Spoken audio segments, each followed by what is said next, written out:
So the agenda this evening, we have applications, public hearings.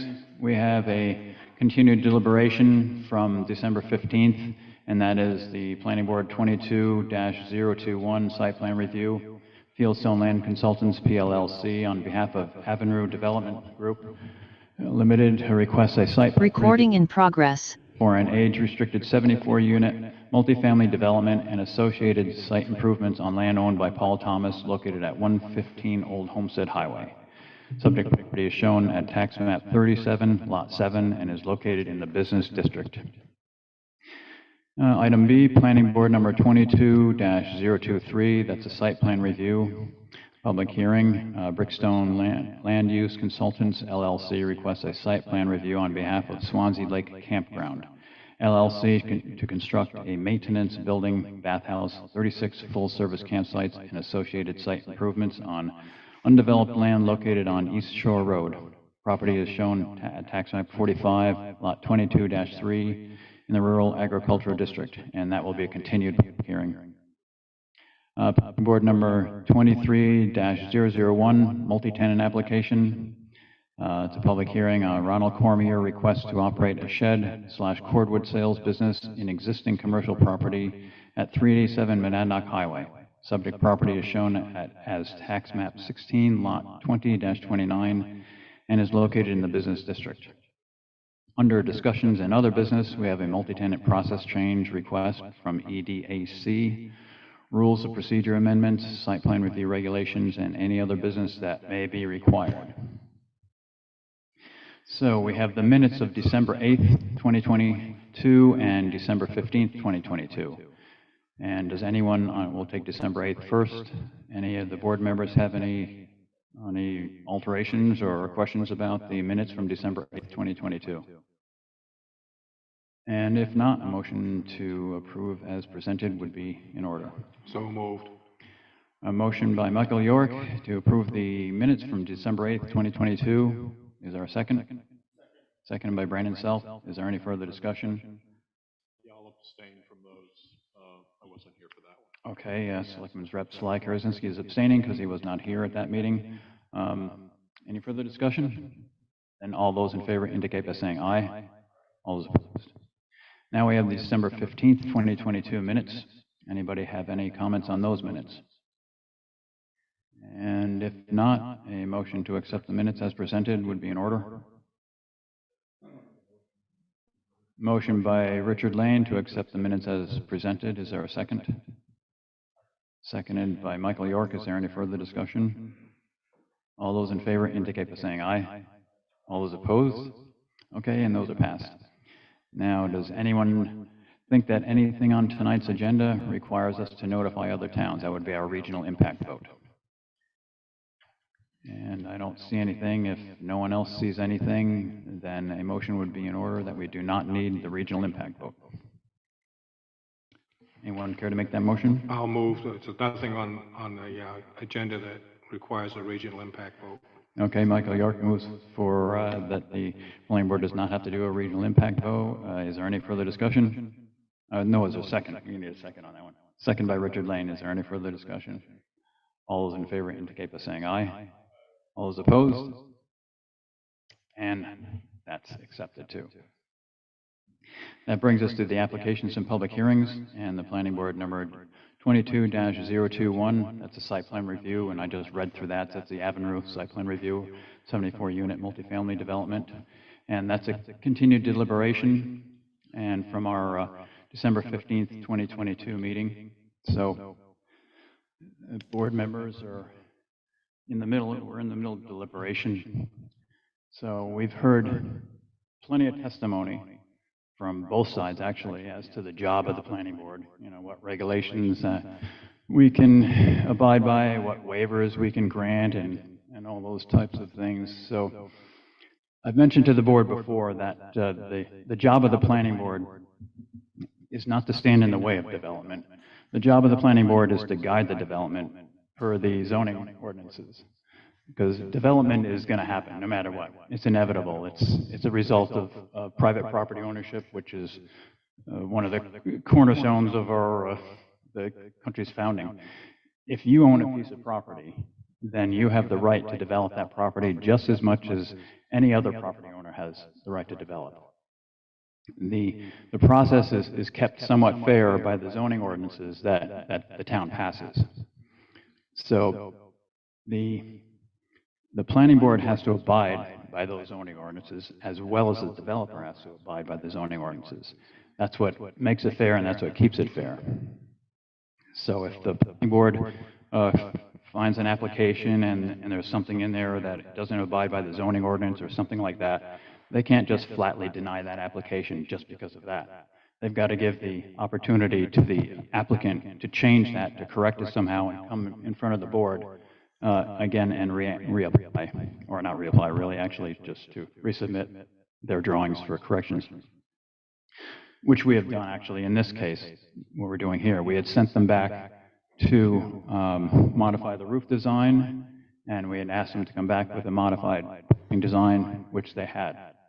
And they came back with those designs, which, as consensus of the board, were better than the designs that they had previously presented to us. And pretty much that's how the process is supposed to work. That's what we're supposed to be doing here. So to get back to our deliberation part of it, we had tabled this discussion to hear advice back from the town attorney as to whether or not we should reopen the public hearing to discuss possible assessments or property value assessments around the area. So everyone has probably read the response from the town attorney. And are there any comments on that? Does anyone agree, not agree, or how would that be? That's what we're deciding right now. Everybody, have you read it? Sly? Yes, okay. Ms. York, you've read it? Yep. You've read the town attorney, Brandon, and Richard, you've read it? Mr. Malone, you've read it? Okay. Any comments on it? Then hearing none, I would have to say that everyone agrees with the town attorney. Jane?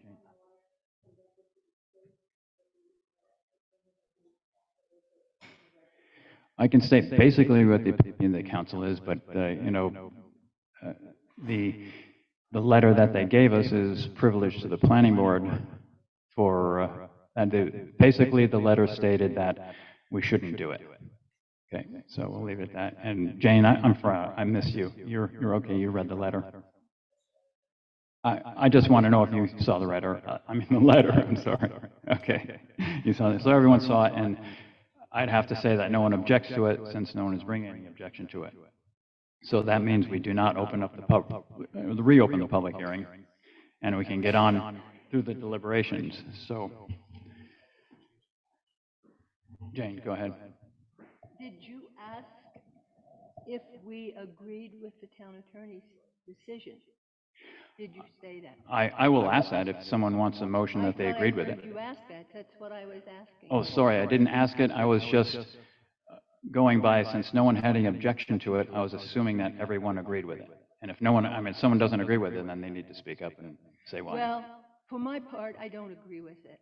Okay. Because the appraisals were taken from various parts of the country that do not really compare to the neighborhood we're talking about. Just a second. We're discussing whether we should open up the public hearing to decide whether or not the planning board gets a separate appraisal, not necessarily the appraisal as given.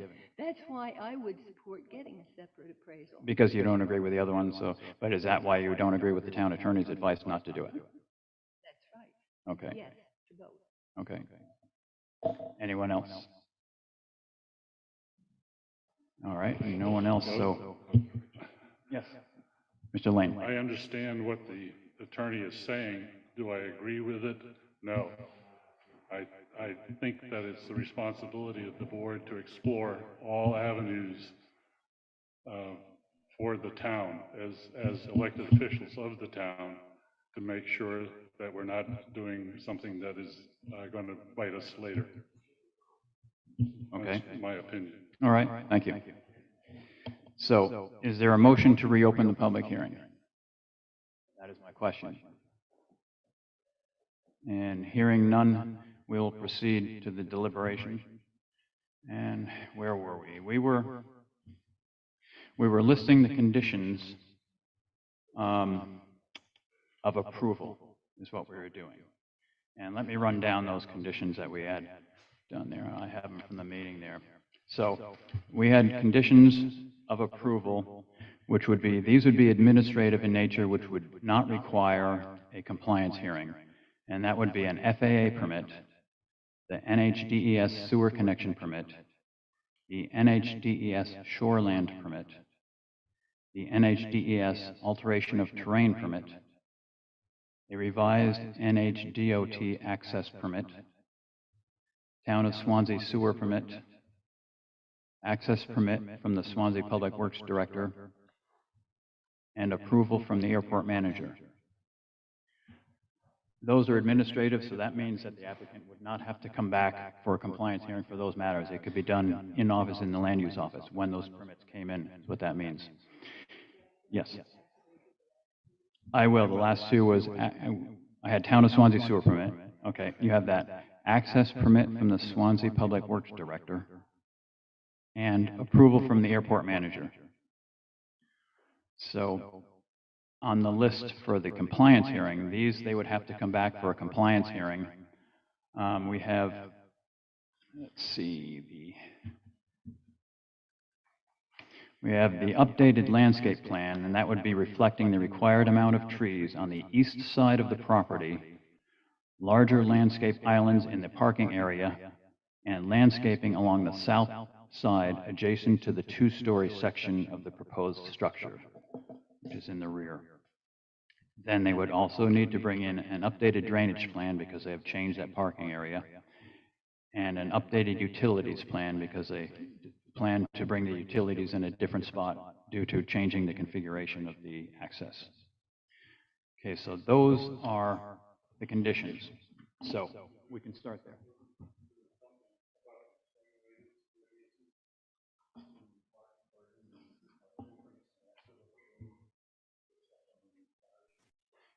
Please speak into the microphones.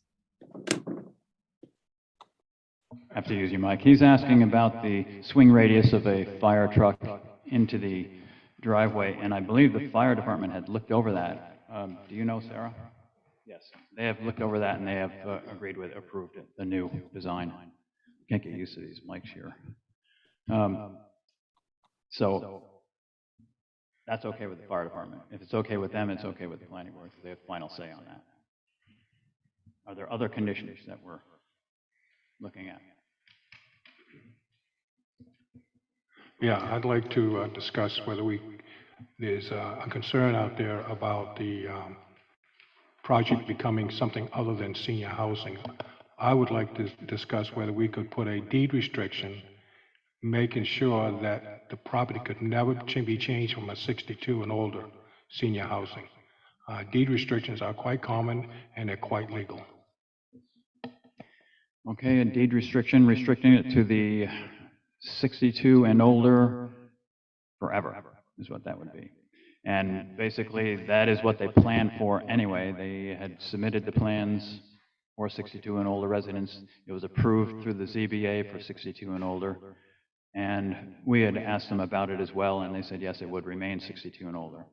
So is there any discussion on board members on that proposal there as a condition? My concern is if it gets sold, the property gets sold in the future. I know right now he doesn't have a plan to do that, but plans change down the road. And this would prohibit somebody coming in, purchasing it, and change it to what they want. So are you submitting that as a condition? Okay. That would be under the administrative conditions, and that would be that there be a deed restriction. Restricting the age limit of the residents to be 62 and older, correct? Okay.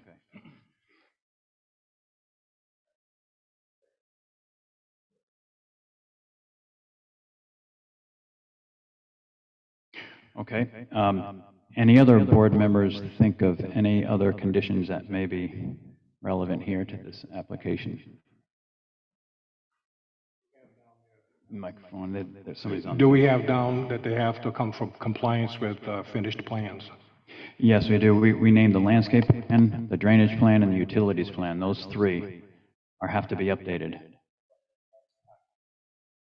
That would be, let's see, oh, there was another, I don't know which one you're talking about, the revised parking plan, but that would be in the landscape as well. But there was also found by the land use office that when they reconfigured the entrance, the access, they, the parking was too close. Was it the parking? Yeah. Was it parking or was it the driveway was too close? Yeah, I thought it was parking spaces. Parking spaces was too close, within 10 feet of the property line, and they were apprised of that, and they said that is no problem to change, but that should be on one of those plans there for sure. So let's add that in, a revised parking plan.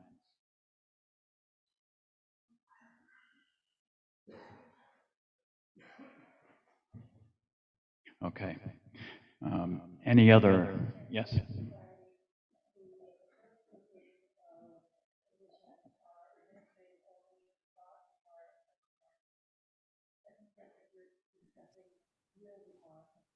That's correct, yes. Microphone, please, Ms. Johnson. That wasn't Ms. Johnson, but I'm sorry. that was our record keeper just asking me a question as to what was going in the record, and you heard the whole record, so you don't need to hear that one. Okay. Yes. Do you have on there that we have to see? Are you speaking to the mic? This we is have to see added landscaping to what we have seen on the plan to date? yeah, the landscape, and let me read that again. This is to clarify what the landscape plan, the updated landscape plan means, and that is, it's reflecting the required amount of trees on the east side of the property, larger landscape islands in the parking area, and landscaping along the south side adjacent to the two-story sections of the proposed structure. You know, yeah, okay. So that would be in that plan, have to be included in that plan. And we have it here. Okay, so any other conditions anyone can think of on this? And if not, are we done discussing it and ready for a motion? Jane, would you be willing to vote in the affirmative with all these conditions on this application? I'm not, there's no motion, so if you have objections to something, now's the time to say it. You want me to be point blank honest with you? Of course. I think You can't reach me from there. I think this building is far too big for 2.5 acres in a community that it's going in. It's not an urban community. Actually, we have fewer urban communities in New Hampshire now than we did last week, from what I read. But it's a huge building on a small lot with no buffer area between it and the airport, and it simply is not in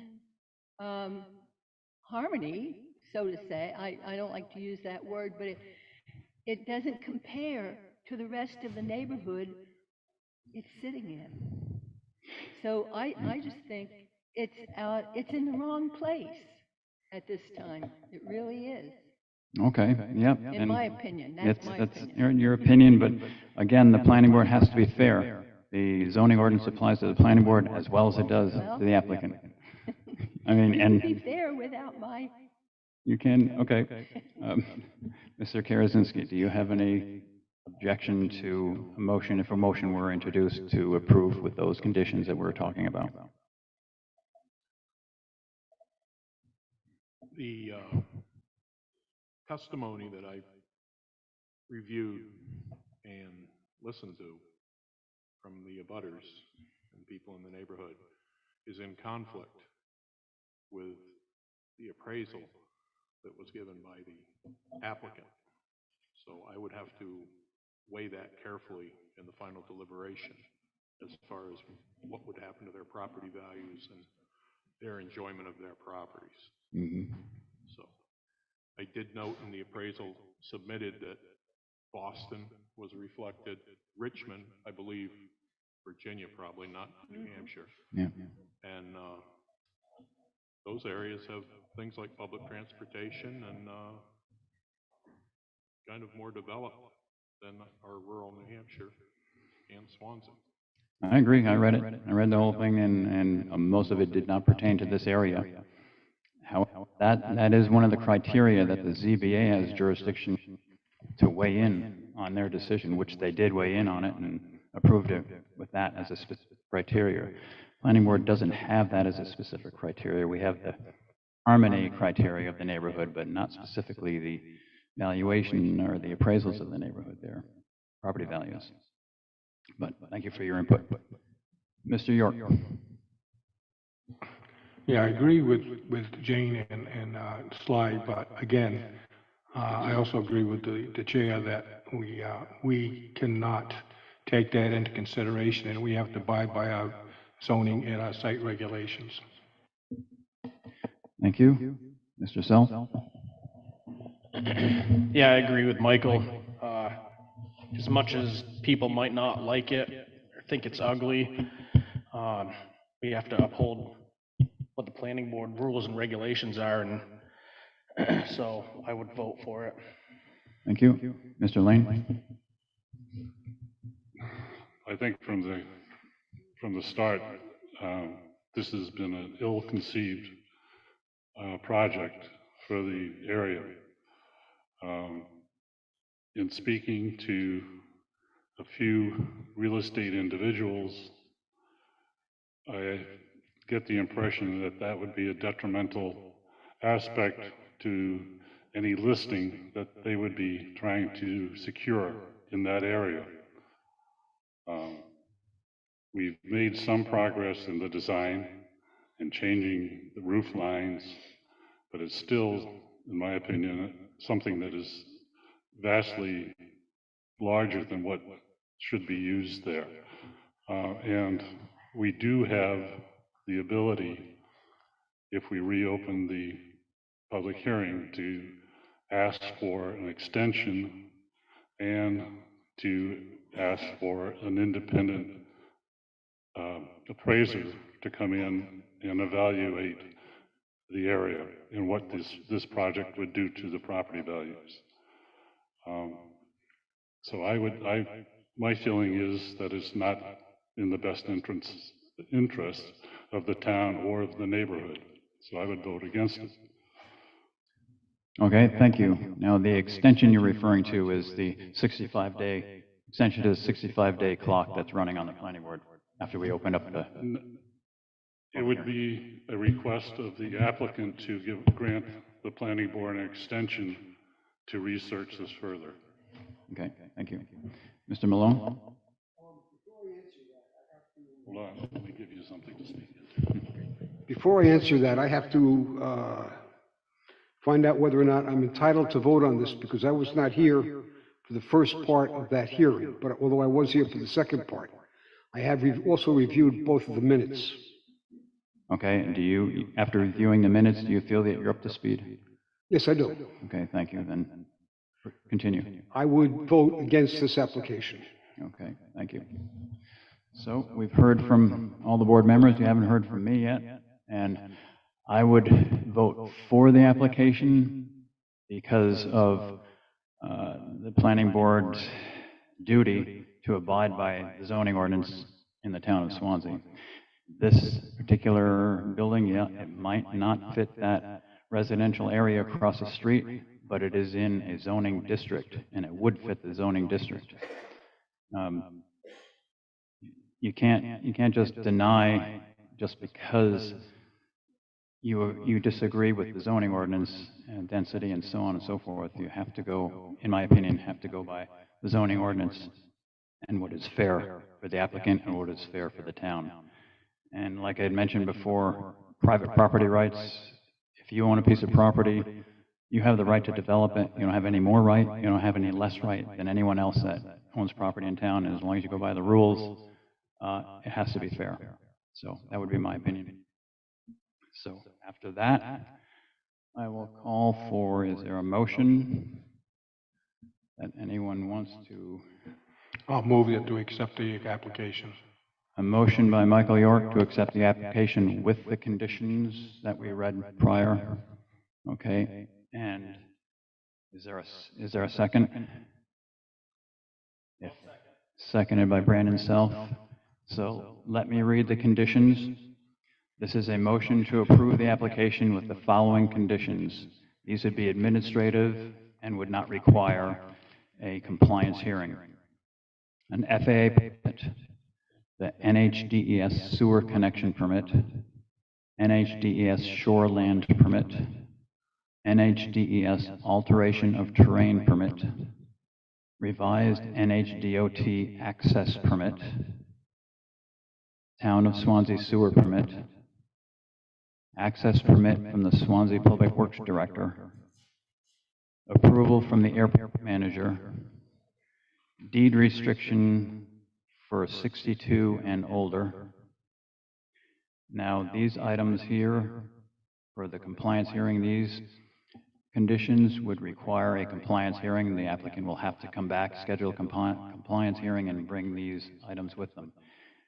That is an updated landscape plan, a drainage plan, utilities plan, and a revised parking plan. So those are the conditions, and you agree with the conditions, Mr. York? I do. That's what you meant, Mr. Self, yes? Yes. Okay. Then all those in favor indicate by saying aye. Aye. So 1, 2, 3. All those not. Okay.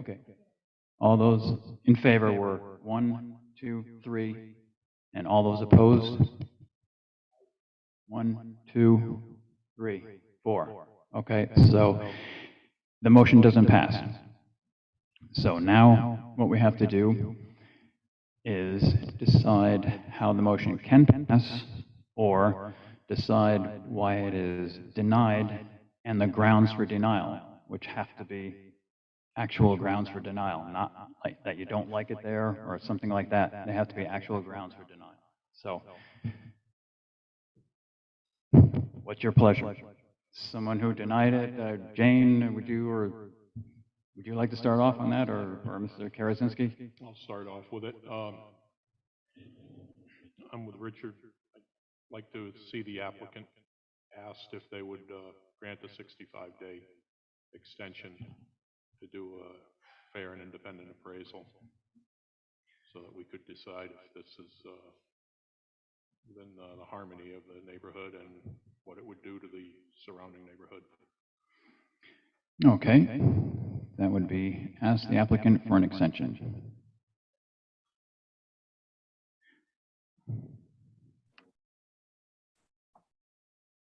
So.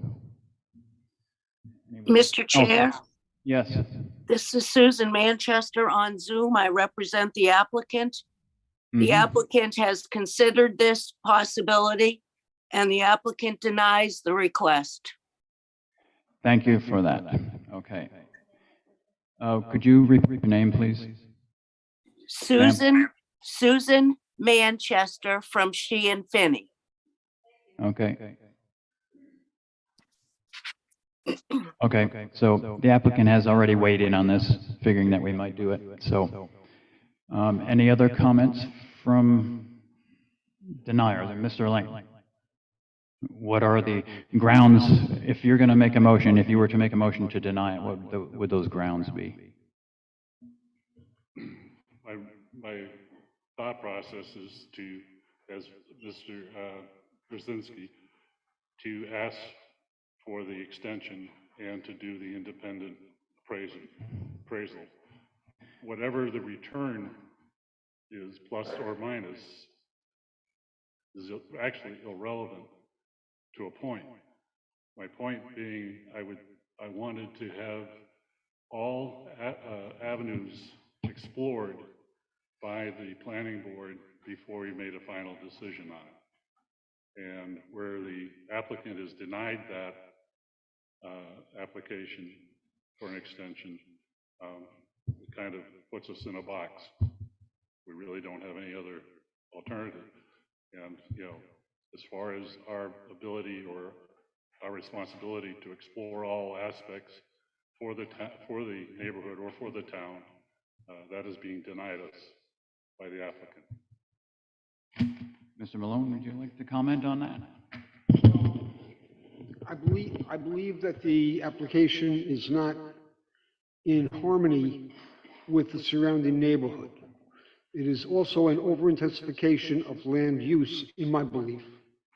And it's just, it will ruin the character of the neighborhood and of the town. Okay, so we're back to square one. So we need to find out what zoning ordinance or ordinance or regulations does this go against? Because those are grounds for denial. I haven't heard any grounds for denial from any of the board members yet. I mean, yeah, there are good reasons, good opinions of it, but not real grounds for denial. The applicant has already said that they do not want to extend, so that means that the planning board has to decide tonight, yes or no. Either yes with conditions or no with reasons for denial. And again, I'm sure the board members know, you don't give a good reason for denial, and it will be reversed. Simple as that. If the planning board has no grounds to deny the application, it'll be reversed. So let's hear some grounds for denial. Somebody must have some. Otherwise, we're just going to have to go round and round until we get a consensus one way or the other, yes or no. I have a question. Yes.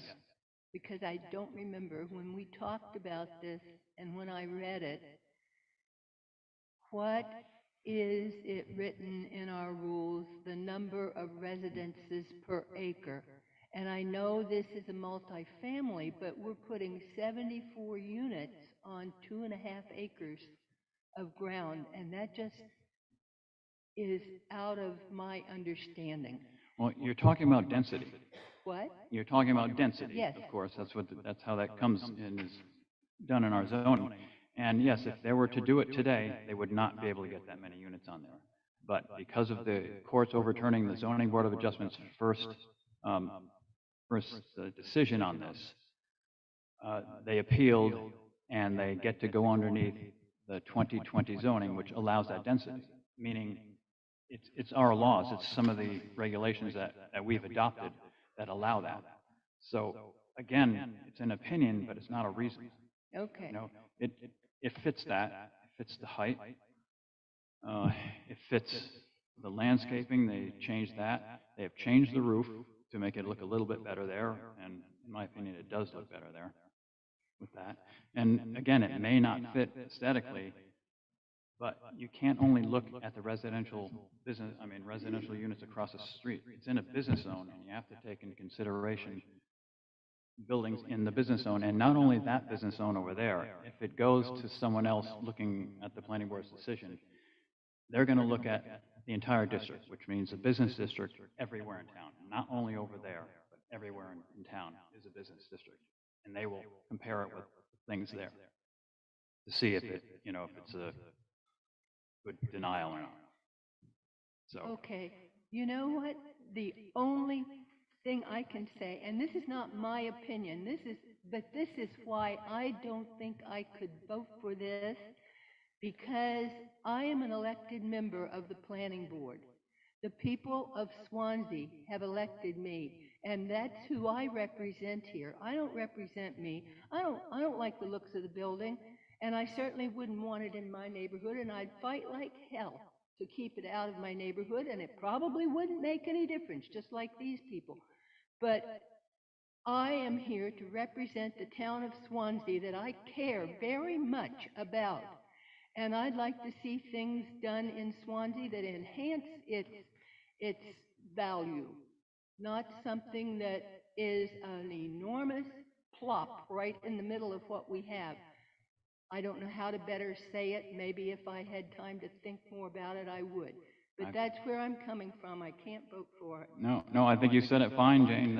It's a good approach to have, but the people of Swansea also voted in the zoning regulations that this is going by, as well as the planning board discussed them and presented them to the voters. Well, so maybe, but I cannot. So how are we going to resolve this? opinions here. It's resolved with a motion. The motion, yes. We are being asked, among other things, to approve a landscaping plan that we haven't seen. We have put in our recommendations for it, but we have not seen a landscaping plan that meets the satisfaction of this board. And if it doesn't meet the satisfaction on the compliance hearing, then they don't move forward. That's it. Well, I think, among other things, I believe that we should at least look at a landscaping plan. This case is going on long enough. But we can't, because we've already closed the public hearing. We're done with that type of discussion. If we look at the landscape plan, then we have to have the applicant explain and have to have testimony from the public and that. We've already closed the public hearing. They know what we want. They're revising landscape plan for parking and parking islands. If that does not fit what it's supposed to do, not fit the regulations, then, like I just said, they do not move forward with the project. That's what a compliance hearing is all about. I am still opposed to the application. And any good reason why. I need a good reason why. If we're going to vote against it, we need a good reason why. We don't have an approved landscaping plan. That is not a good reason why, because that's one of the conditions that we can present to them in a motion. I mean, They submit a landscaping plan that is unsatisfactory. What happens then? Do they have an opportunity to come in with yet another landscaping plan? we could deny the application if they refuse to submit a landscaping plan. But they have not refused to submit a landscaping plan. But we haven't seen it yet, and we don't know if it meets our criteria. One way to find out is to approve it with that as a condition. And if it doesn't move forward. Well, I say that the thing comes to an end tonight. And how would that be? I'm looking for reasons. That's what I'm doing, looking for good reasons. We don't have we don't have a landscaping plan to look at, and that is part and parcel of the approval process. Okay, anybody else? I get it, I understand it, but we've got to look at the whole picture. Anybody else want to weigh in on anything here? If not, is there another motion in order? Anybody want to make a motion one way or the other? And if not, we continue deliberating. It meets the criteria of the zoning. The planning board's job is to uphold that zoning. It's fair to us and it's fair to the developer to abide by those zoning regulations or laws, if you want to put it that way, either way. And like I said earlier also, that's what makes it fair. The applicant has to abide by those same rules, and we have to abide by them as well.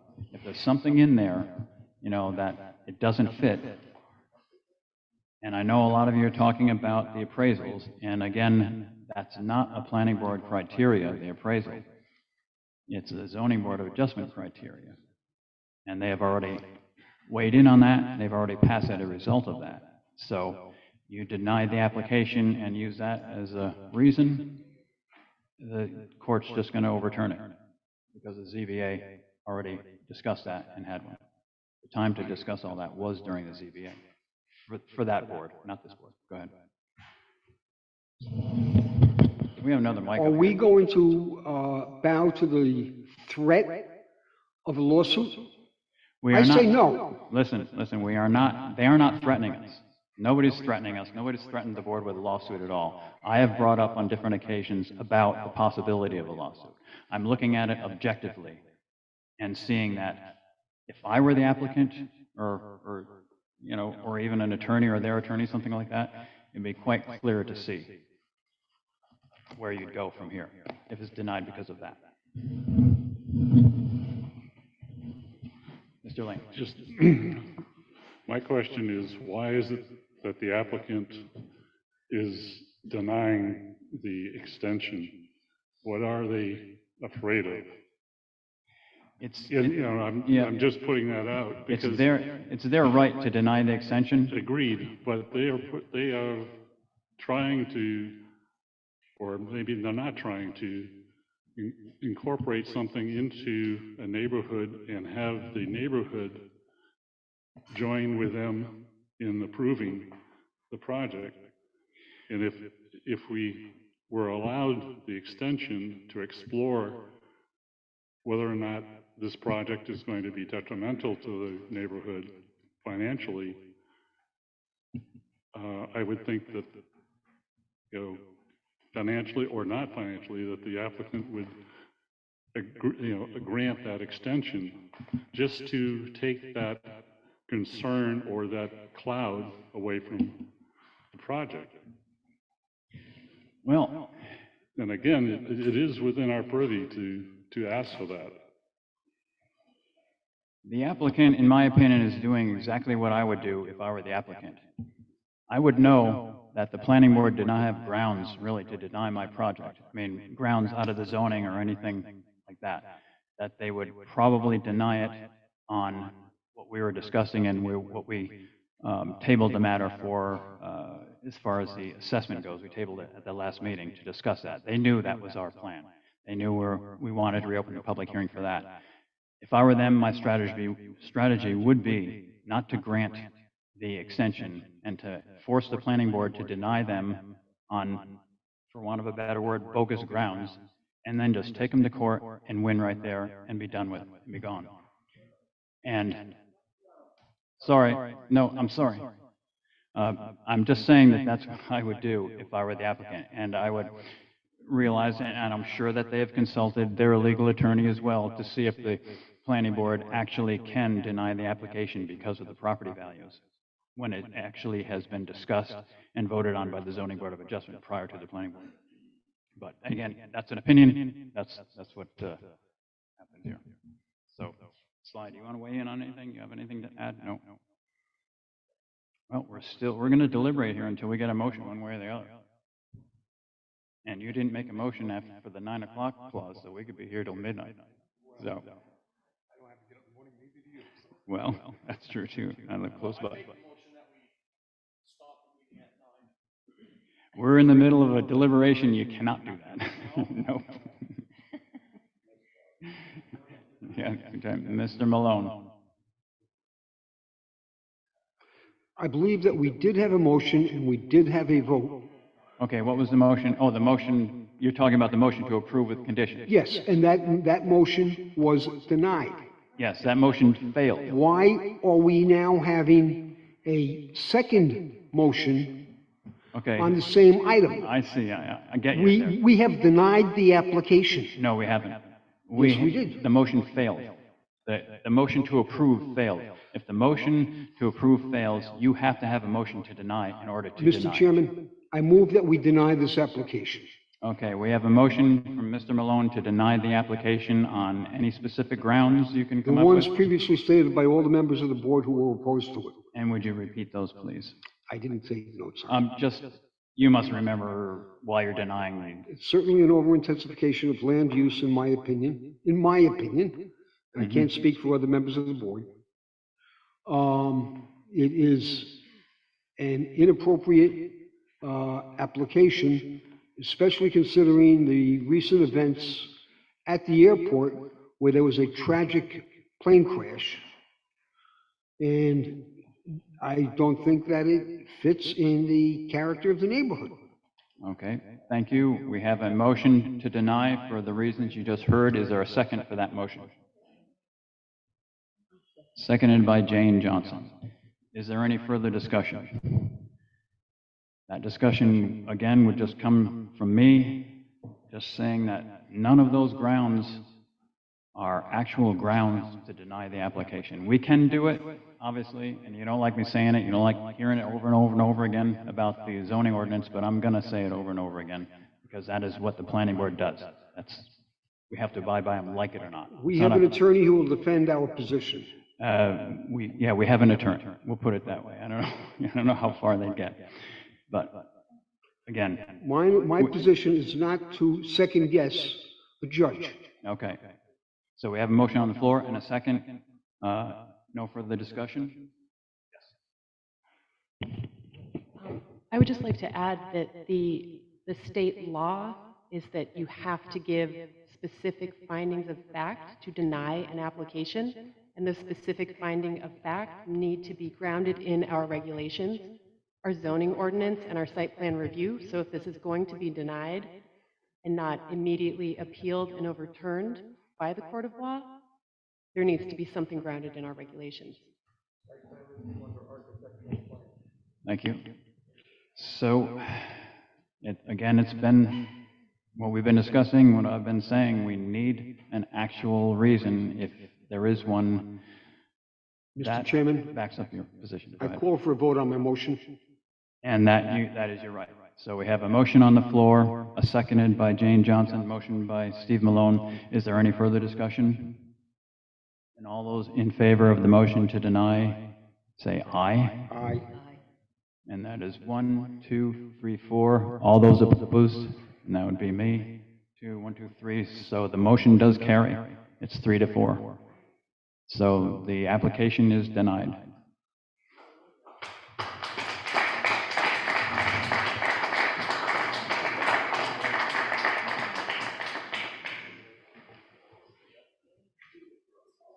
All right, so.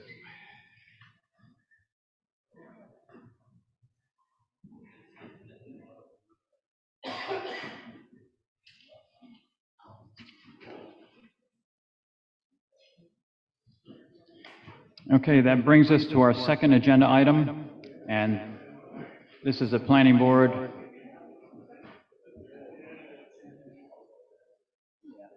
Yeah, I'll give a brief recess for people who want to leave, and those guys are setting up.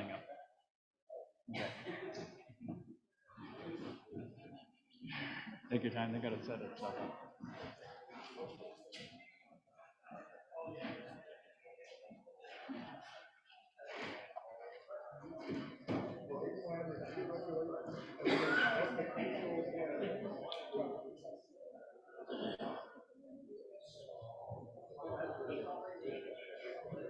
You've got plenty of time. I'll just call it back to when it comes back.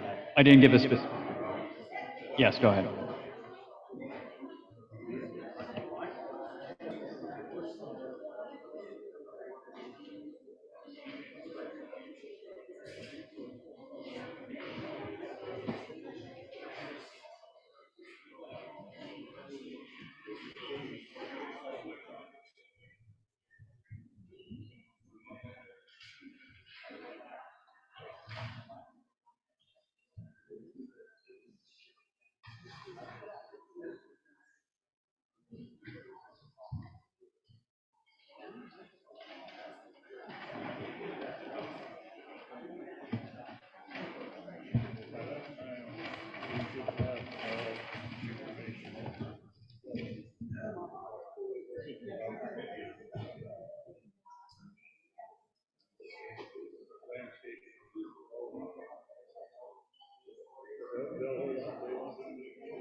Yep. That's green, it's live. Yep.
Okay, all right, I think we're ready to reconvene the meeting.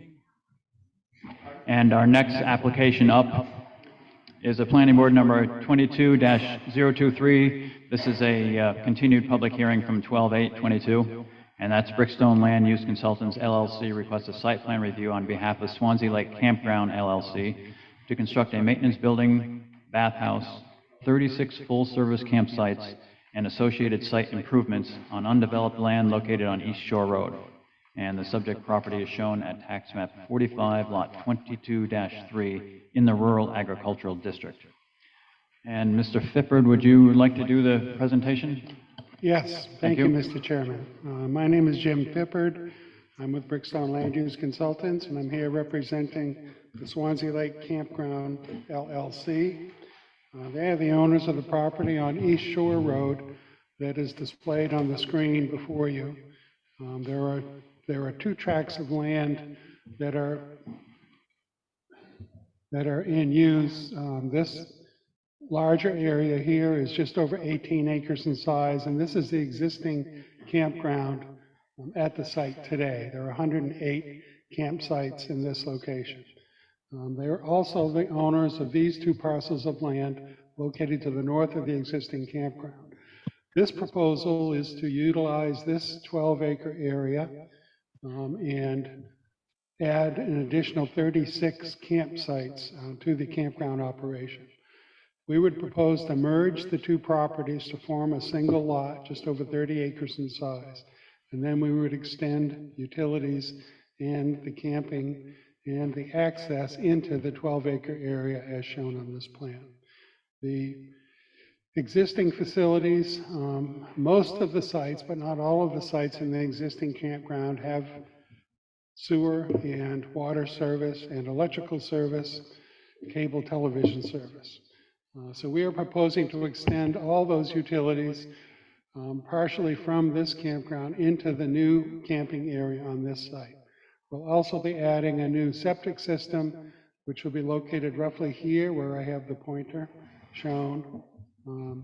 And I want to go to an additional plan sheet.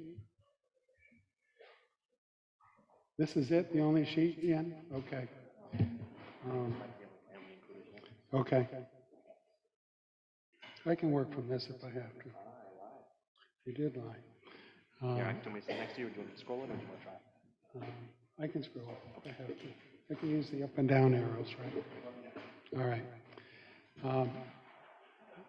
So this is a copy of our proposed plan. This is focused on the 12.2 acre area that's north of the existing campground. The existing campsites are here at the bottom of the page. Access to this area for the new campsites will come from the existing access driveways on the existing campground. So we would build a new roadway from that point into the 12-acre site and configure it as you see here today. This roadway would be 20 feet in width. That was requested by the fire chief, and we will comply with that. It'll be a gravel road, and it will essentially follow the existing terrain that's there today. It's pretty level in this area where you see the laser. As you get into the site, though, you can see the contour lines crossing the property here. This portion of the roadway at this location gets as steep as 10%, which exceeds the 5% grade recommended in your regulations.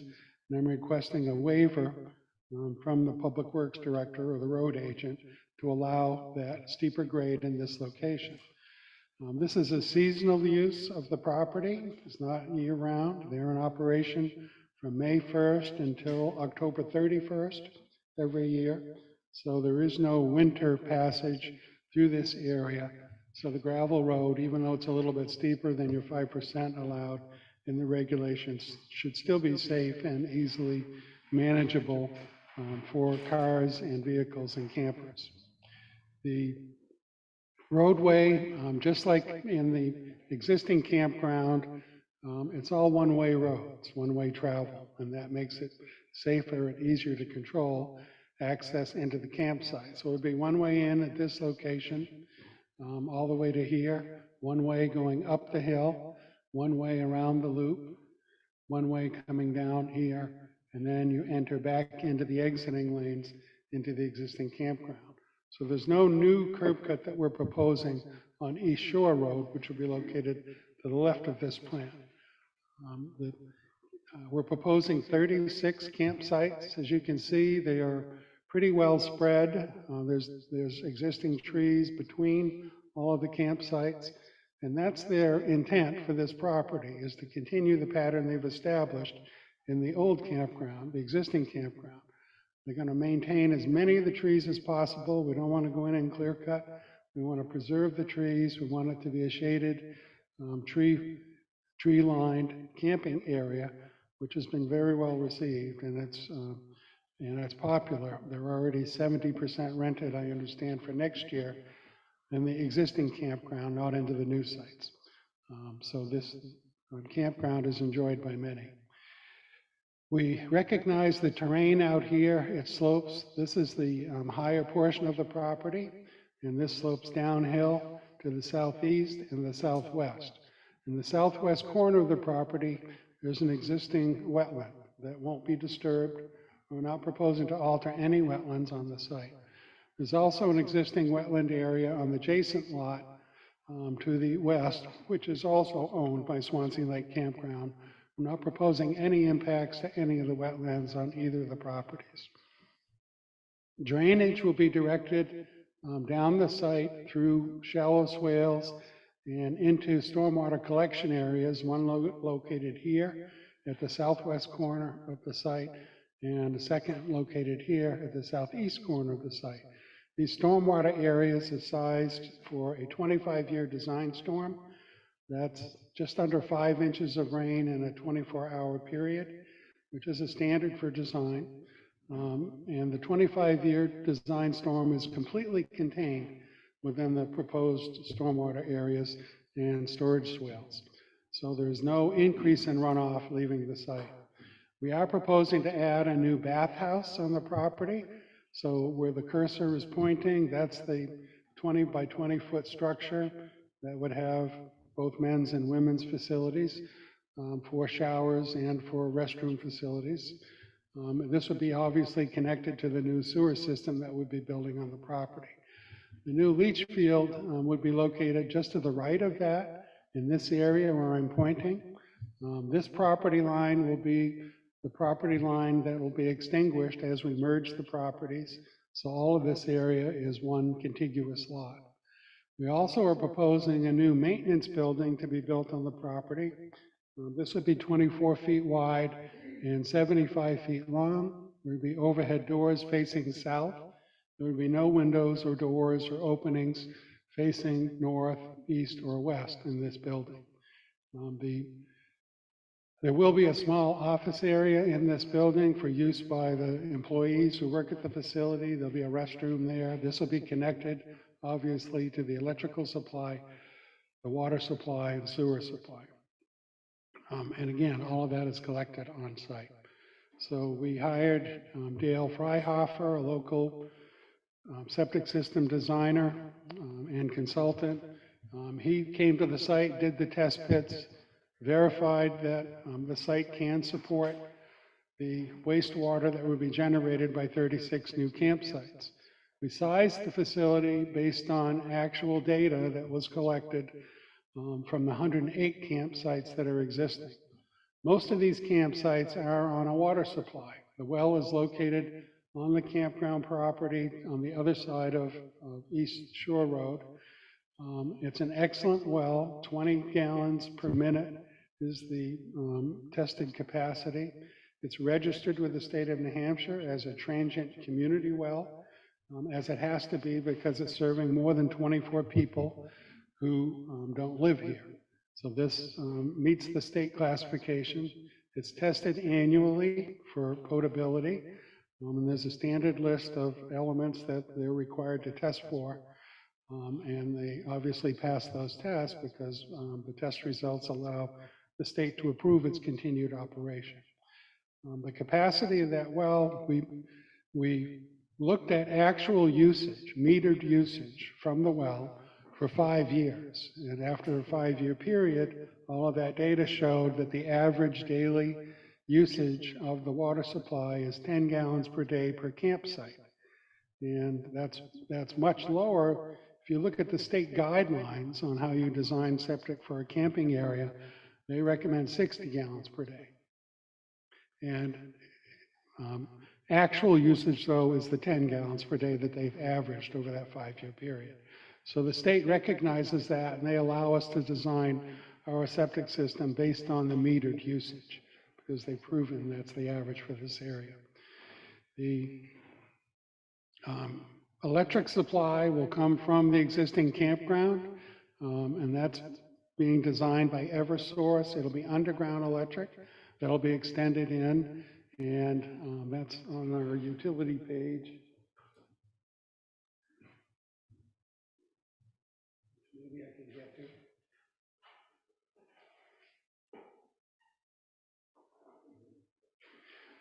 This is our utility plan, and it's hard to see the colors on the screen, but on the smaller version, it's much easier to see. The sewer lines are these red lines that run right down the middle of the roadways, and they parallel each other, and they come down to a small pump station located at this location, and then it's pumped to the new leach field that would be constructed here.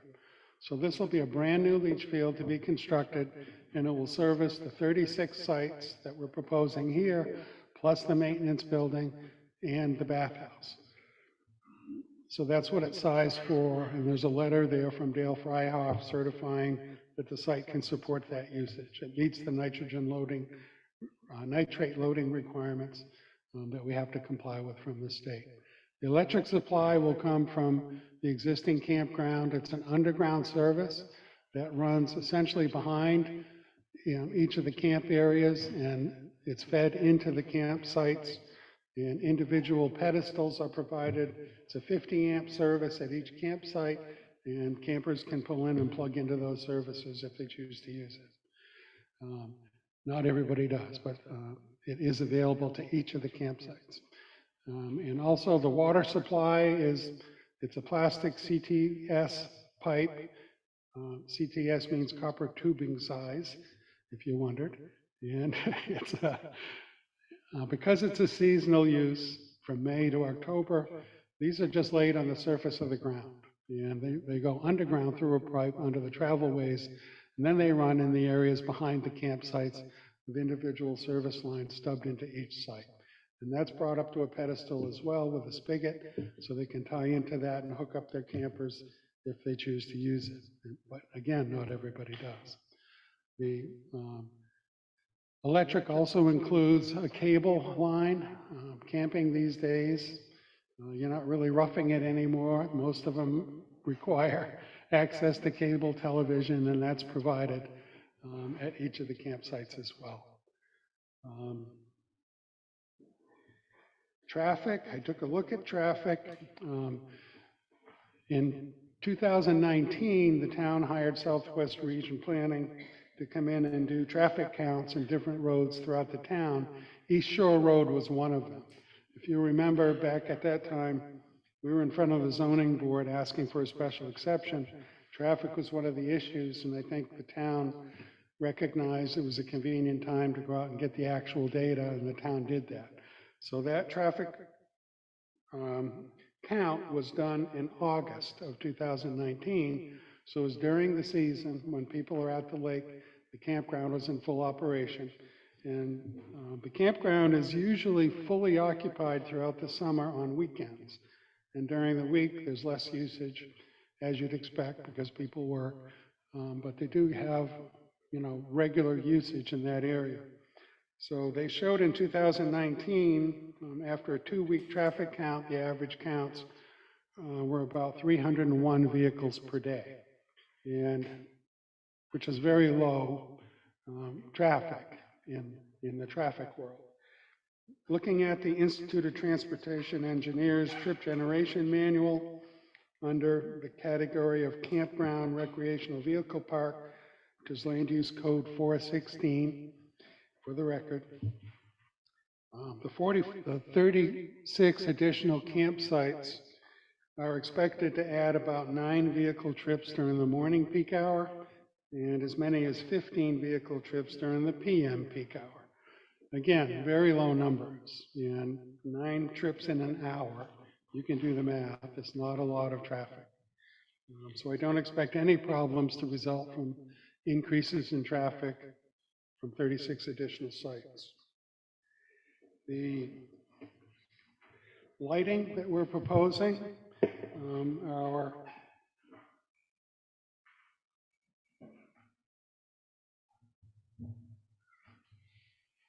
I did provide a lighting plan, this is it.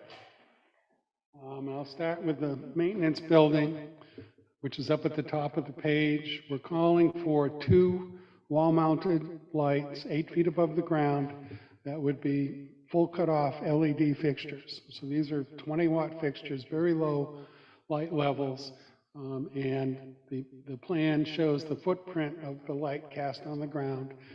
The lights would only be on the south side of the building, nothing facing the residential area to the north, the east, or the west. The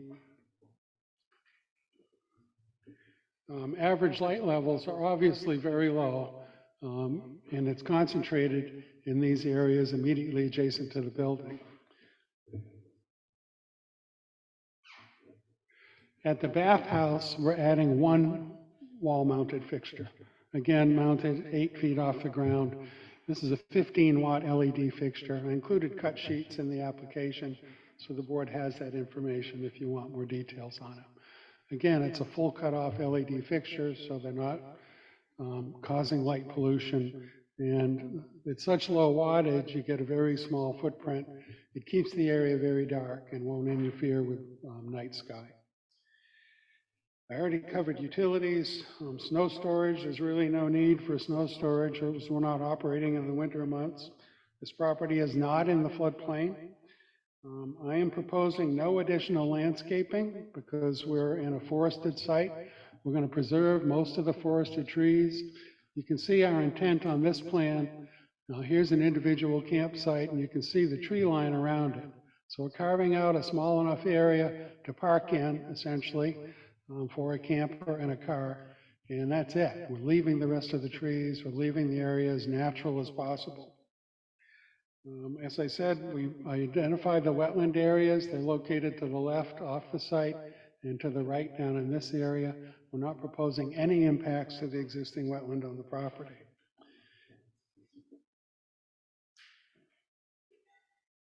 These are building elevations that we submitted. We're looking at board and batten wood frame construction, and you can see overhead doors on the south wall of the maintenance building and a single passage door, and the other walls are solid wood board and batten construction, asphalt shingle roof. On the bathhouse, we have 2 doors for men's access and a women's access, and again the board and batten. So it's a brown color finish stain that we'll put on it, so we think it fits in very well for the campground location. I did request waivers, and that's on the 3rd page of the application narrative. Waivers from providing a landscape plan because we're keeping this a forested site. A waiver from providing easements and covenants because there are none that run with the property. And I'm requesting a waiver from the 5% slope restriction on the access road leading into that one side of the site where we get as steep as 10%. And with that, I'm happy to answer any questions. How are you grading those off? They're going to be leveled, is that correct? Or are they going to have little retaining walls there or something, or how are you going to do that? No. Oh, sorry, I'm using the microphone here.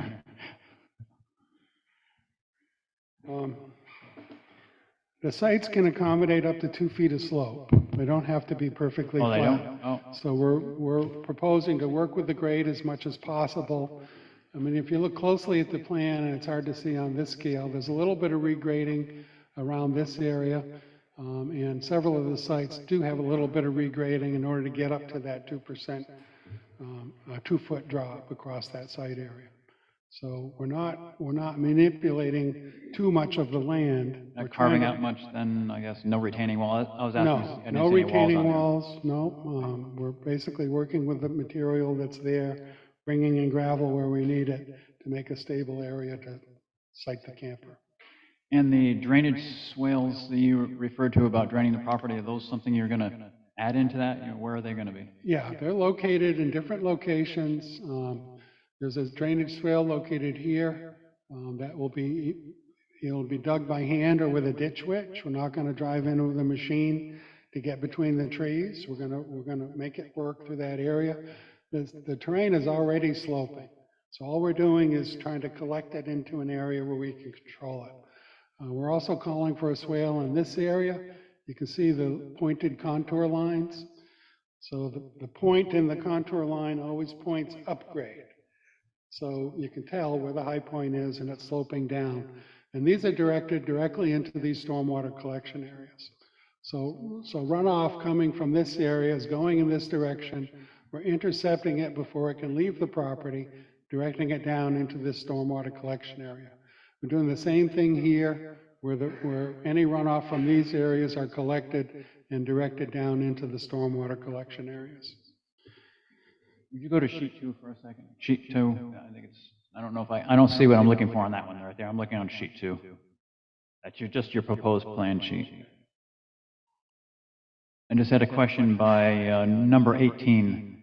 That small, is that, what is that down to the bottom of number 18? You see where I mean? It's number 18 lot, I guess you'd call it, number 18 station. It's to the right-hand side. Is this it? No, over one, no, over 2. Right about there. Okay. Do you see there's a small, by the Yes, this is, we put a culvert under the driveway. Okay, So that's a collection area. that's for the drainage, swale correct? comes down, right, and it's allowed to collect in that area, pass through the culvert, eventually into the pond. It looked like that's what that was, but I wasn't really sure, thanks. Yeah, it's, Okay. Board members, any questions for the applicant? Yes, Mr. Malone.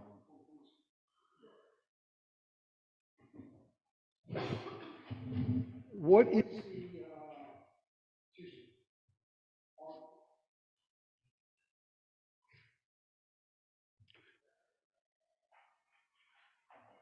will the road be plowed during the winter time because you are building 2 wooden structures and are concerned about that require access? the fire chief didn't raise a concern with it. We do have an access road. This is the existing gravel driveway into the property from East Shore Road. Our intent is to gate that off so it's not open to the public. It'll be gated emergency access. He's requested that we widen the roadway to 20 feet. I know their intent is not to plow the road. They usually head south for the winter. They're closed. And unless it's a requirement from the fire chief and the board, then we would have to get it plowed and maintained. I mean, if they have to do that, they would hire someone locally to come in after a storm event, unlock the gate, plow it out to the buildings. The property is going to be vacant during the snow season. Yes. And vandals and idiot kids concern me with wooden structures and vacant property. Yeah, I understand your concern. They haven't had a lot of trouble with vandalism. There are campers. Several of them are stored there over the winter. They rent their space year-round, and they lock up the camper and leave it. But they haven't had break-ins and or fires started or vandalism of the individual campers. And obviously, they're hoping that that is the trend that'll continue. But if the board feels it's too dangerous not to have it plowed and maintained, then they can arrange to hire somebody to keep it plowed in the winter. Okay. I don't know if we're going to get snow that's plowable in the winter anymore anyway, but. Maybe not. Okay, at this point, the answer is no. Okay. Right, Thank their you. intent is not to unless it's required. So the dredge and fill permit, the site-specific permit that was issued, what, 2006, I think it was that used? Was that used for that? The access- No, it was that the was access road. used by the previous lot owner of this lot. That's what I meant, but They that's, put in it's the same permit, correct? I was just Yes, wondering they if it put was in ever a used or culvert not. that's in place. That Okay, was it's used. there. Yep. All right. They're there. Yeah, thank you. In fact, the fire chief looked at it. We didn't want to apply for a wetland permit to extend the length of the culvert, and because that's what would be required. And the permit that was issued back then specifically prohibited any additional impact. Yeah. So the fire chief agreed we could leave it alone. We'll narrow the road at the crossing because it is, I think, 14 feet wide. That would be right over here, isn't it? On your plan? Yes. Yeah, okay. Yep. But my understanding is he signed off. He's okay. All right, that's, I was wondering about that, thanks. Excuse me, did I hear you correctly saying that you're going to be putting in a new leach field? Yes. Okay, then number 20 would become applicable, as far as I'm concerned, on the submission checklist.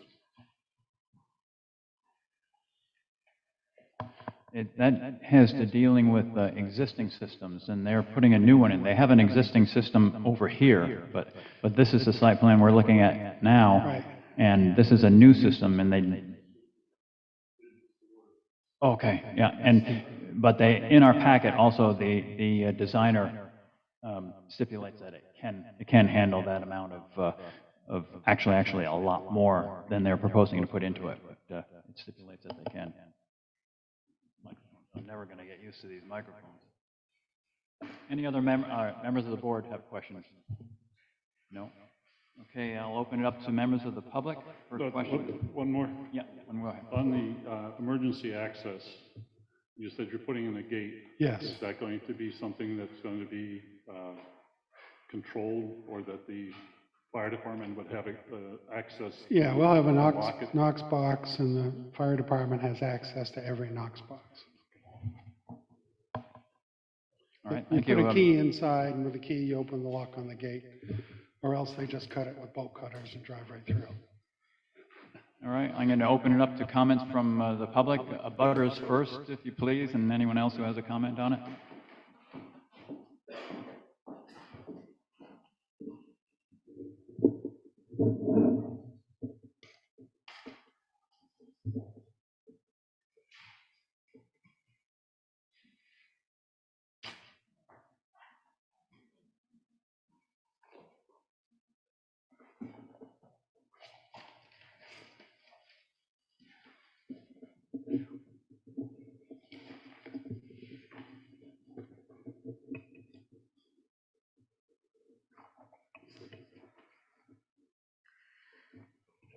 I'm a little shorter, sorry. Yes. Hi, members of the planning board and those in attendance. My name is Jana Blake, and my address is 111 East Shore Road. I am map 45, lot 22-4, and I am the closest impacted abutter to this development.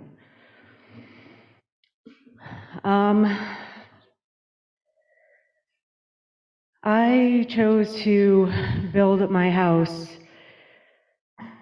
on my site in 2003, and I bought the property off my father and proceeded to build a property to the north of where the maintenance building is shown on this map. I'm a single mom. I work 3 jobs. I put my whole life savings into this building, in maintaining my home and my property.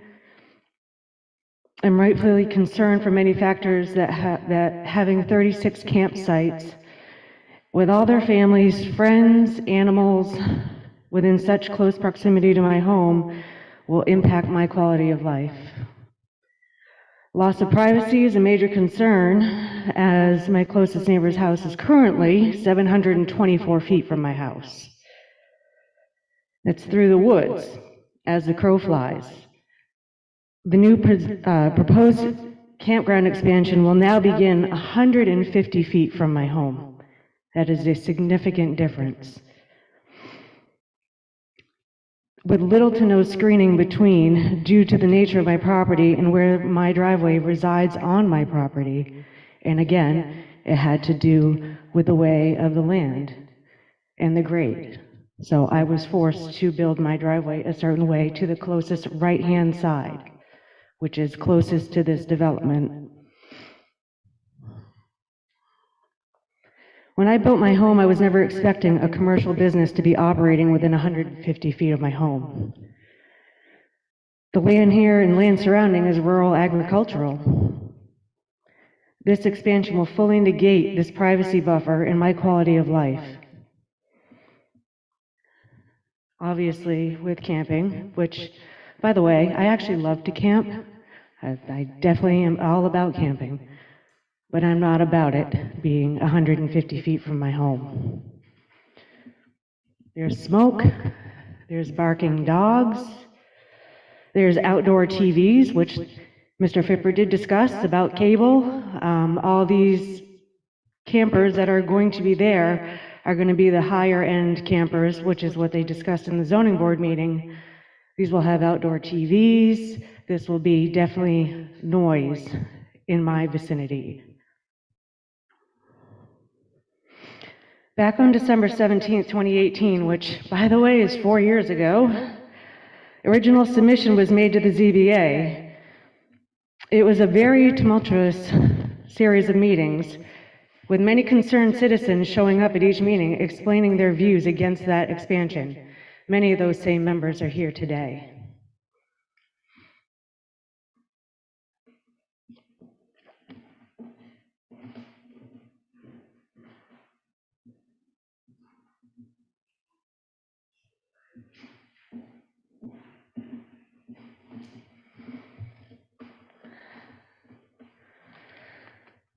During that particular ZBA meeting, Mr. Fipper continuously tried to paint a picture that Jill and Bill were longstanding residents and that they would retire owning the property. Page 2, paragraph 1, as highlighted in the document I just passed out. And page 5, paragraph 6. This, however, is not the case. Ownership can change in the blink of an eye, and how those new owners will operate this campground is not guaranteed. In spite of the fact that the campground did not sell this first time, which if you turn to the next page, is a listing that happened after Mr. Fipper tried to explain that, oh, these are longstanding residents, they're going to retire there. The campground did go up for sale in 2021. Even though that campground did not sell, there's just no saying that it's not going to sell in the future, and who the new owners will be and how they will operate that campground.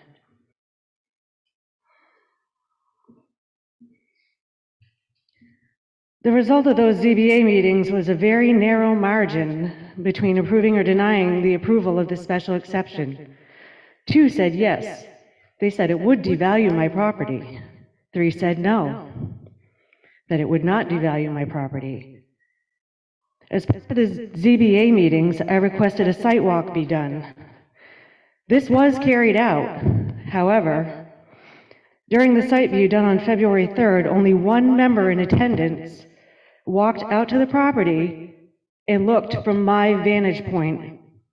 I specifically asked that all members on that site walk view from my vantage point as well to make a fair decision.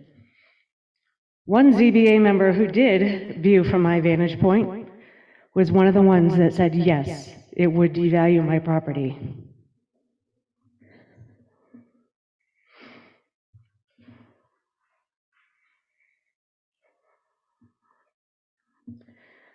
Another factor that would have significant impact on the ZBA's decision was real estate devaluing impacts. My home, should this expansion be approved by the planning board, would likely become unsellable, or at least not at a value at its current state, and due to the level of privacy that would be lost.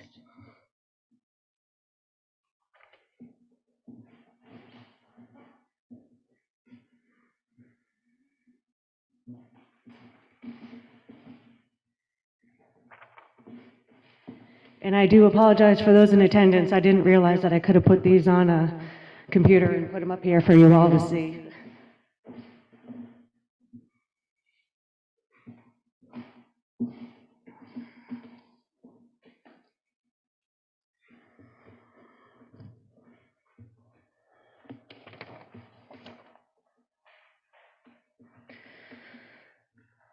As you can see from the documents just handed out, a very well-known local real estate agent, Robin Smith, actually had a conversation with me, and I was discussing this situation. Unfortunately, I did not become aware of this fact, and that there was an example of a home in Winchester abutting Forest Lake Campground that became unsellable due to the fact that it was abutting the campground.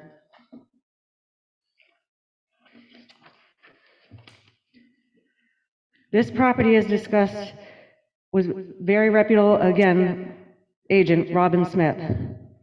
This listing never sold.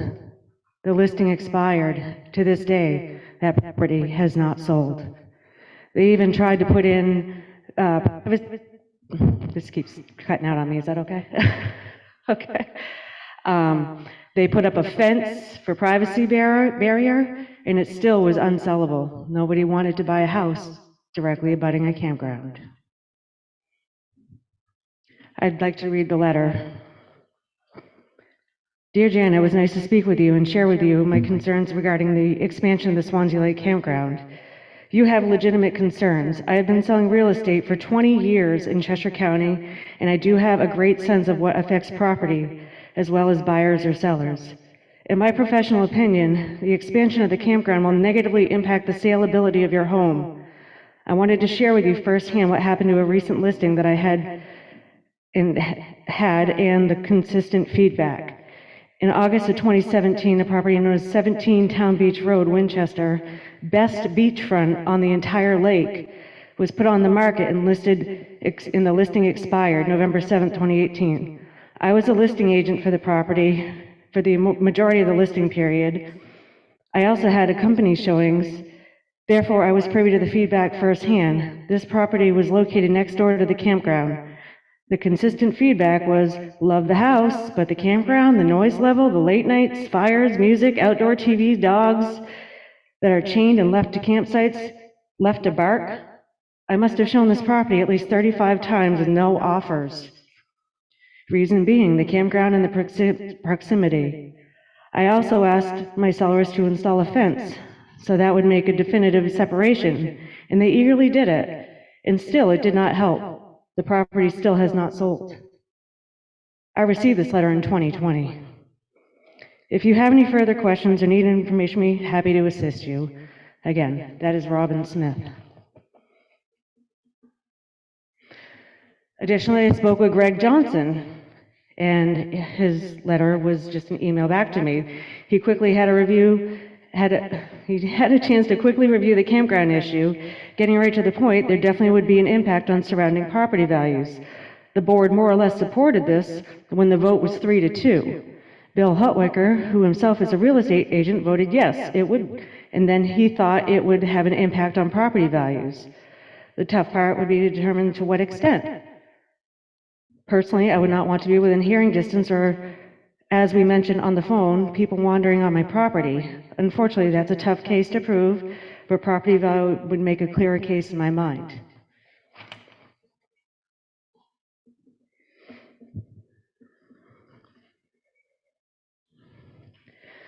I believe that had I had this information available to me at the zoning board meeting, this planning board meeting would be a moot point. Unfortunately, I did not have it at that time.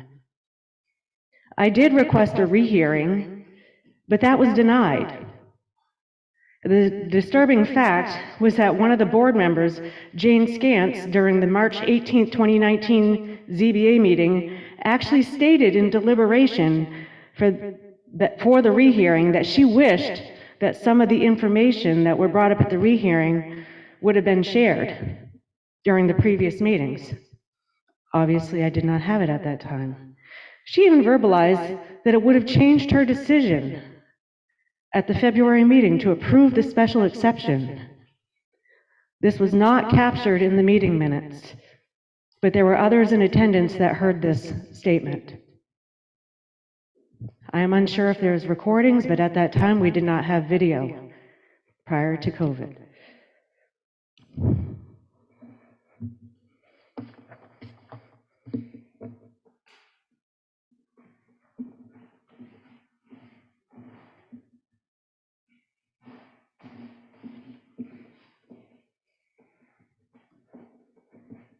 pretty thick.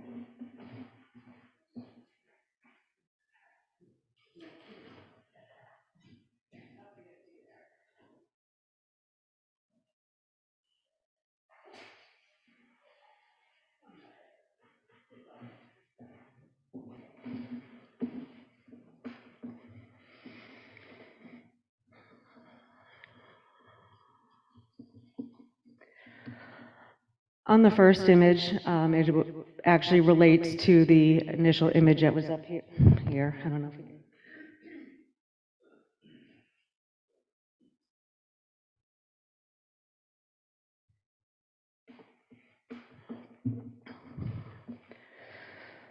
So the plan map to scale that was submitted, it's only showing a 40-foot buffer from the property line of 4522-4, which is my property. Whereas the plan doc submitted states that an approximate 80-foot buffer to the north of the maintenance building, subset of the landscaping, screening, and exterior lighting section, with most recent submission to the planning board. And if you look at those pictures, you'll see, let me go to the next one here. So the second picture is showing the 150 feet from my house and how close that really is.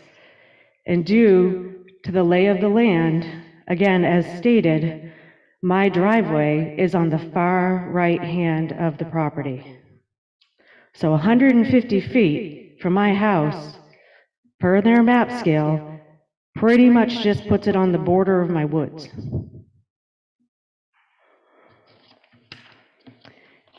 In the third page, you'll see the picture of my closest neighbor, which is 724 feet from my house. My driveway, again, is a quarter-mile long. I live out in the middle of the woods with nothing else around me.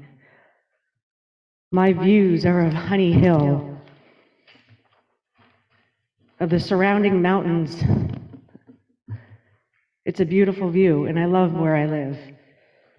If you look at the fourth image, you'll see the existing campground. You see the image of my driveway leading up to the house.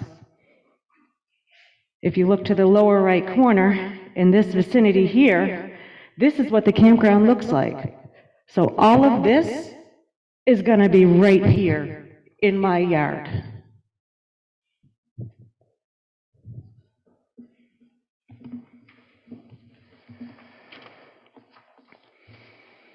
On this image here, this is the view from the front of my house. This image here is a view of Honey Hill. Honey Hill sits right here. The campground's going to be right here in my property, in my view.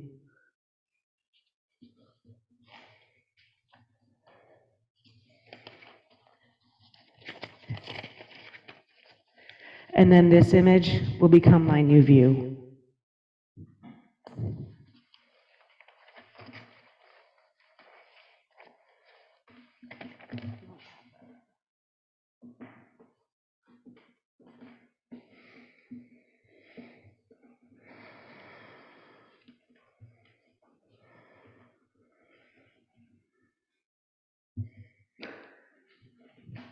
So again, the original submission was a 250-foot proposal to the ZBA.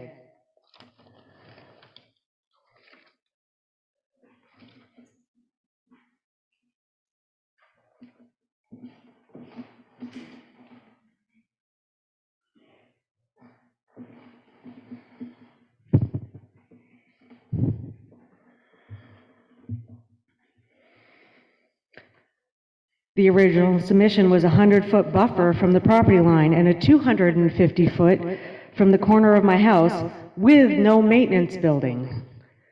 Obviously, a maintenance building is going to bring its own sounds, its own smells. You're going to hear generators running, you're going to hear diesel trucks, you're going to hear tractors.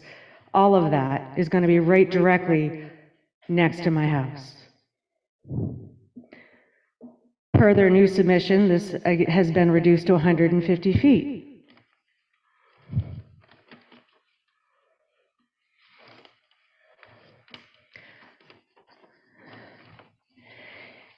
particular, in their submission, they're asking for the fact that they don't want any landscaping, screening, exterior lighting. They don't want that to be part of it. They want to exclude that. Obviously, there's an issue here. Just because their little picture shows it looks like trees and all that, it's not. It is open directly. Just due to the nature of the property and due to the nature of the lot lines.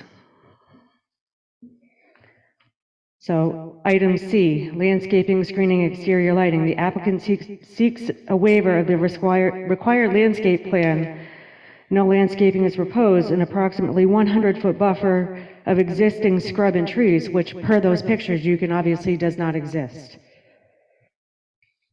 This will be maintained between the campsite and the property line to the north, the nearest neighbor. Approximately 80 feet of existing scrub and tree buffer will be maintained north of the proposed maintenance building. That doesn't hold true with what they submitted.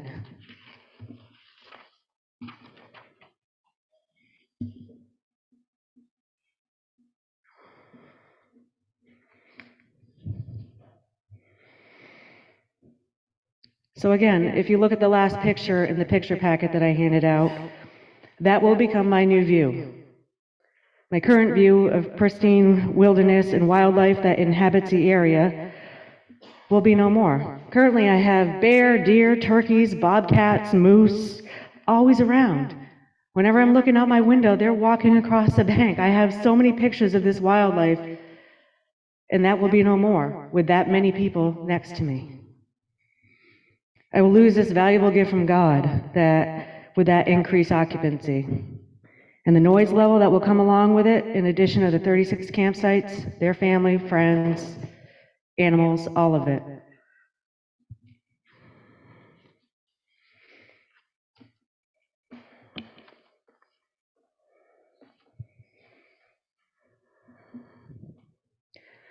Another area of concern is the water supply in the sewage disposal system.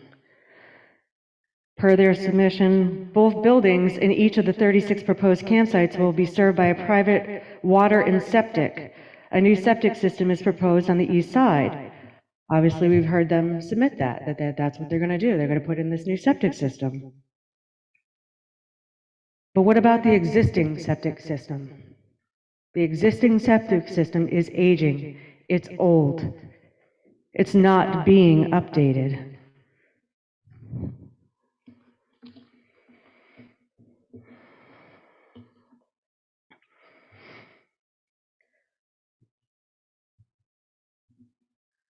There's also issues with the well. The current well will be used significantly, more with full camper hookups versus tent sites, which they are not proposing tent sites. They are proposing full sites, full hookups. Showers, toilet use, cleaning dishes, etc. I can actually talk from personal experience. I lived in a camper for 2 years. I know exactly what it entails. And it's a lot of water usage. Some of the campers actually have washer and dryers and all of that too, especially nowadays. I mean, they have a lot more going for them, for sure. I know personally, my hot water tank was 5 gallons. 5 gallons I went through in a shower, let me tell you what, and you were shutting off the water and turning it on and getting the soap in your hair and getting it out. So you're going to use a lot more than, what they're proposing for water per day, obviously. This is going to have adverse impacts on my aquifer. We're on the same. Currently, during the dry summer months, I see a significant decrease in my water. I actually get sediment buildup in my screens, in my washing machine, and I have to remove all of those and clean them out.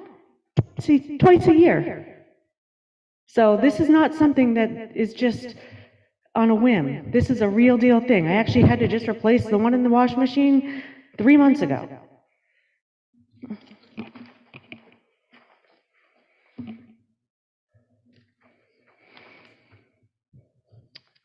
I want to go back to the sewer though, because obviously I have a pretty big concern with that. If you think about the fact that They're putting in this new septic system for the 36 new campsites up there. That's great. That's awesome. You know what it's not going to do? It's not going to upgrade where they're going to spend all their time, which is going to be down by the lake, at the old septic, at the old system that has issues. I actually have eyewitnesses that saw Stone Septic pumping twice a week when it was brought up at zoning board that there was septic issues. Stone Septic was actually going there and pumping those tanks. So somebody's not telling the truth here. I don't know who it is, but it's obviously a major concern. Additionally, when Pilgrim Pines asked for their expansion on their campsites, they were required to upgrade their entire system. Not just the new, but their entire system. So I think that that needs to be given some serious thought.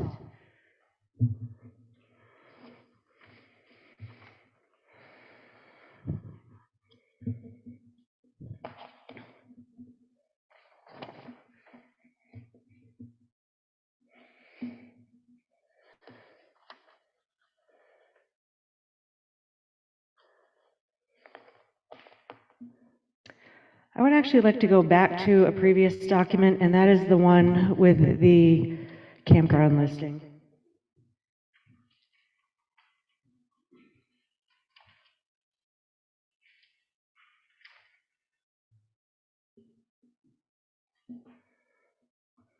Which for some reason I seem to be missing.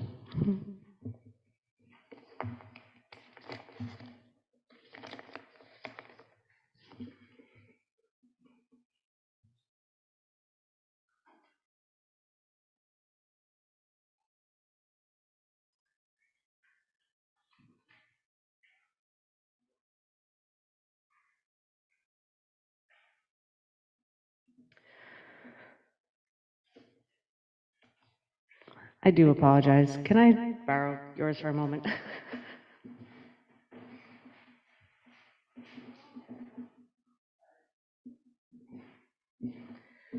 I do apologize to everyone.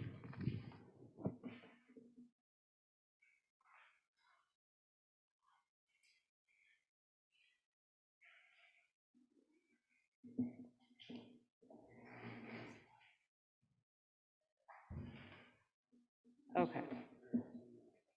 Which one was it in? I can't find it, I'm sorry.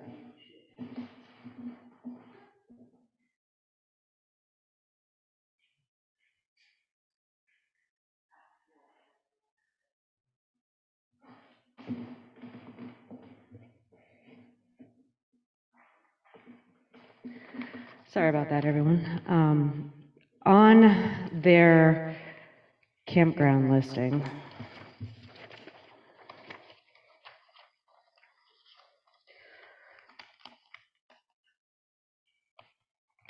I'd like to ask the planning board, obviously they could state that there's 108 campsites with more land for expansion. That's not against the law to state that fact. What I'd like to know is, why does it say the expansion lot with permitting in place? As far as I know, there's no permitting in place for this expansion, so why would they even list it on their listing? They can state that too if they want to, but it doesn't mean it's true. Okay, you're right about that, but false. There was not permitting in place.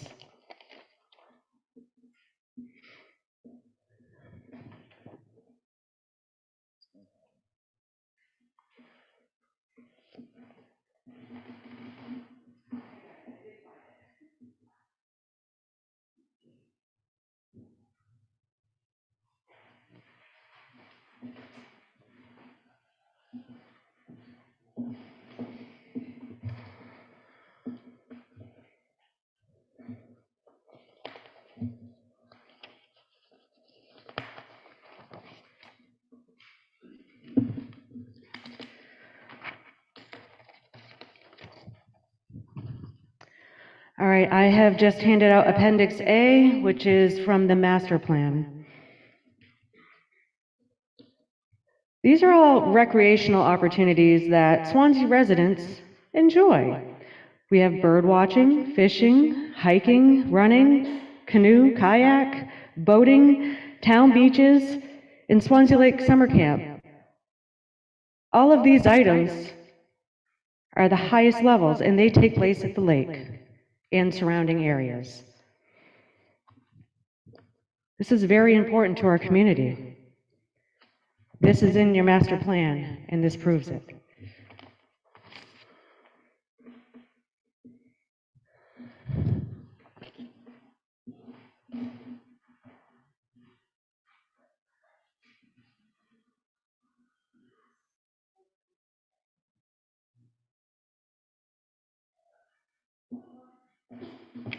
You mind?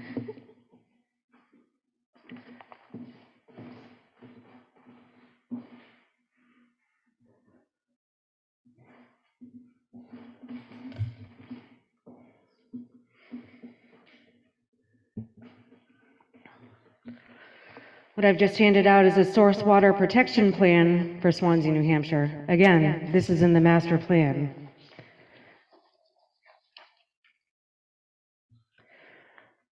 Rural Agricultural District. The Rural Agricultural District allows for residential and agricultural uses, including forestry, low-density residential recreation, open space, and water supply protection. Shoreland Protection District.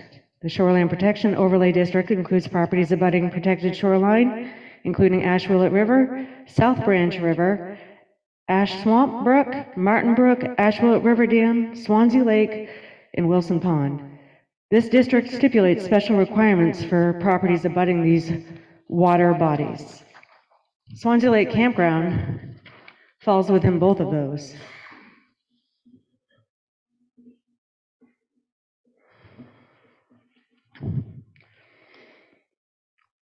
Adding 36 campsites with family members, guests, and pets could possibly injure the ecosystem with bacteria, as we already have to shut down the lake on occasion due to bather load and E. coli. All of us have seen that notification come across, no swimming. Adding, let's just say, families of 4 times 36 is 144 additional people, bather load to that lake.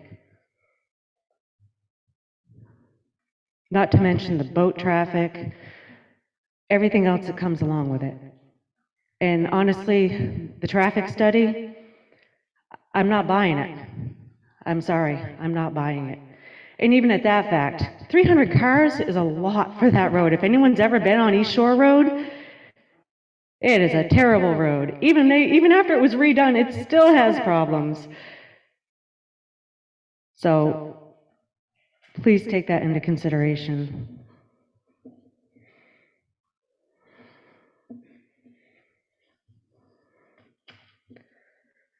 And to go back to the water quality, to go back to sewer issues and concerns and septic concerns, just remind you, Pilgrim Pines was required to update their entire system. There are environmental costs to this expansion that have extreme impact on a fragile ecosystem such as Swanzey Lake and Honey Hill. Since Swanzey Lake Campground is nestled directly between those two, some of Swanzey's most valuable resources, there should be extreme caution when considering development for abutting properties. Contributing to the environmental costs, there are exhaust emissions, noise levels, oil drips, fuel spills, combined with disrupted wildlife habitat. There are social costs of conflicting or competing use of trails, lands, water bodies, or inadvertent trespass onto private properties. I actually had trespassers on my property, and they're over 650 feet away currently. That's the closest camper. I actually had people come steal wood off my wood landing. And 150 feet, they're certainly going to be over a lot more.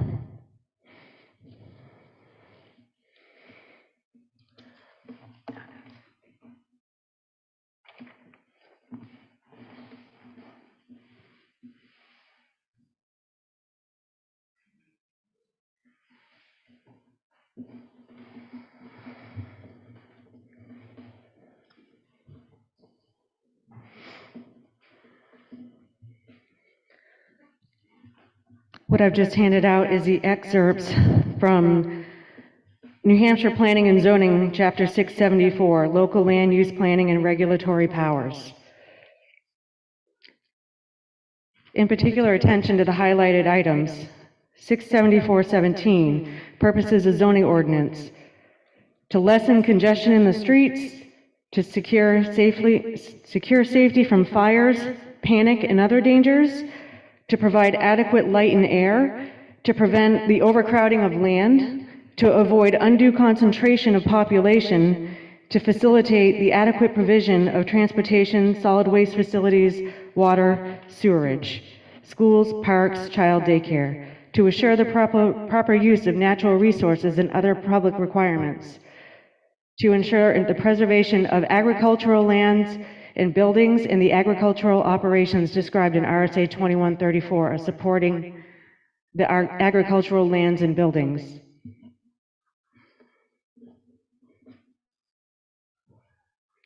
This campground expansion is only going to add to it. 36 fires going next to my house? Adequate light and air, you're going to have smoke from the fires. Overcrowding of land. I actually don't know what the regulation is for population density in the town of Swanzey, but that's a huge number. 36 times 4, 144 people. And obviously, that number is going to fluctuate. Some families of 4, some families of 6, some families of 2. But still, it's going to be a large overcrowding in a very smally, densely populated area.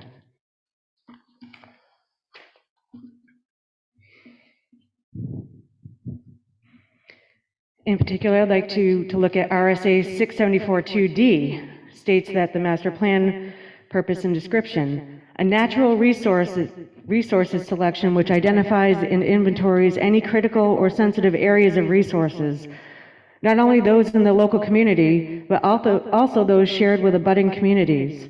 This section, which may specifically include a water resources management and protection plan, shall provide a factual basis for any land development regulations that may be enacted to protect water resources and other identified natural areas. A key component in preparing this section is to identify any conflicts between other elements of the master plan and natural resources, as well as conflicts with the plans of abutting communities.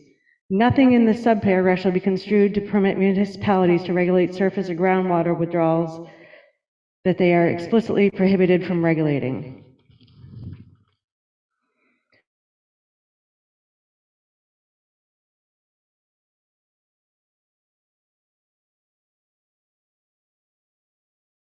From time to time recommend that local legislative body amendments to the zoning ordinance or zoning map or additions thereto.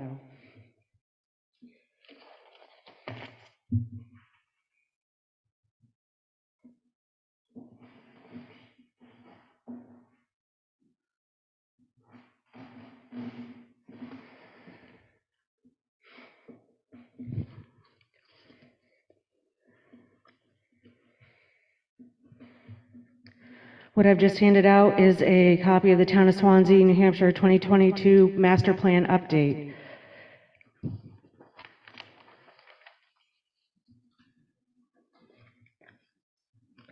In the previous RSA 64-2 that I read, it talked about natural resources. The master plan does contain natural resources section.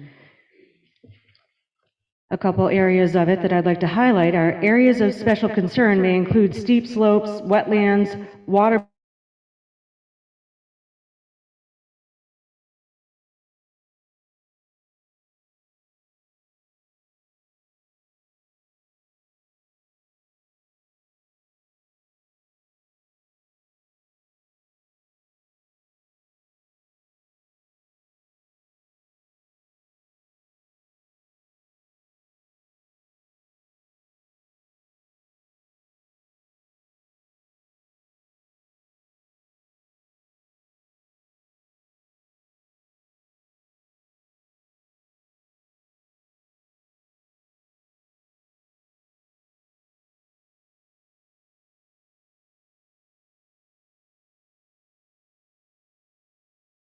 Recording stopped.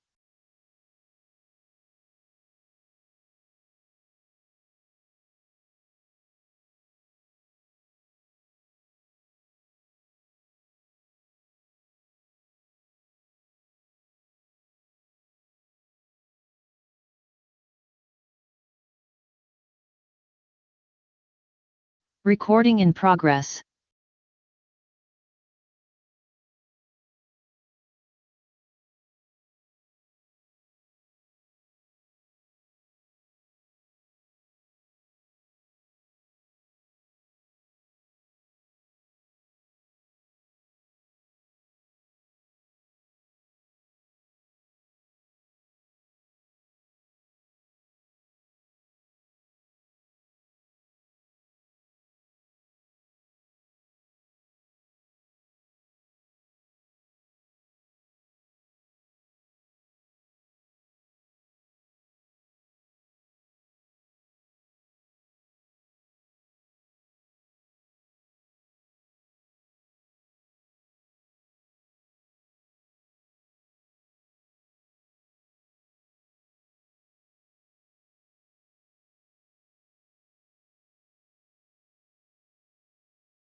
That off the top of your head, if not. Yeah, do you know the distance from your property line to where they're going to start construction on their road?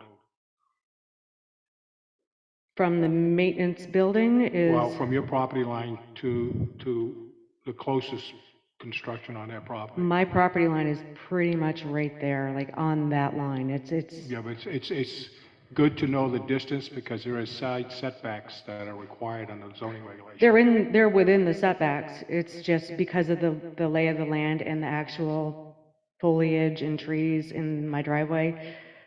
My property is pretty much on the edge. My driveway is pretty much on the edge of the setback from my side. Okay. Could they remedy any of that with plantings? No, Because the way that the land, land slopes yes, down. slopes down. So I'd be viewing it into it.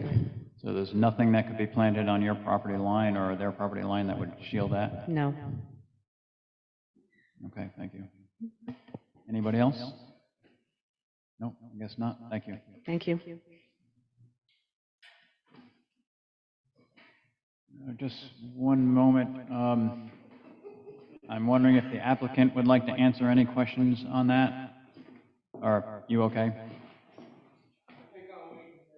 Okay, thank you. Yes, sir.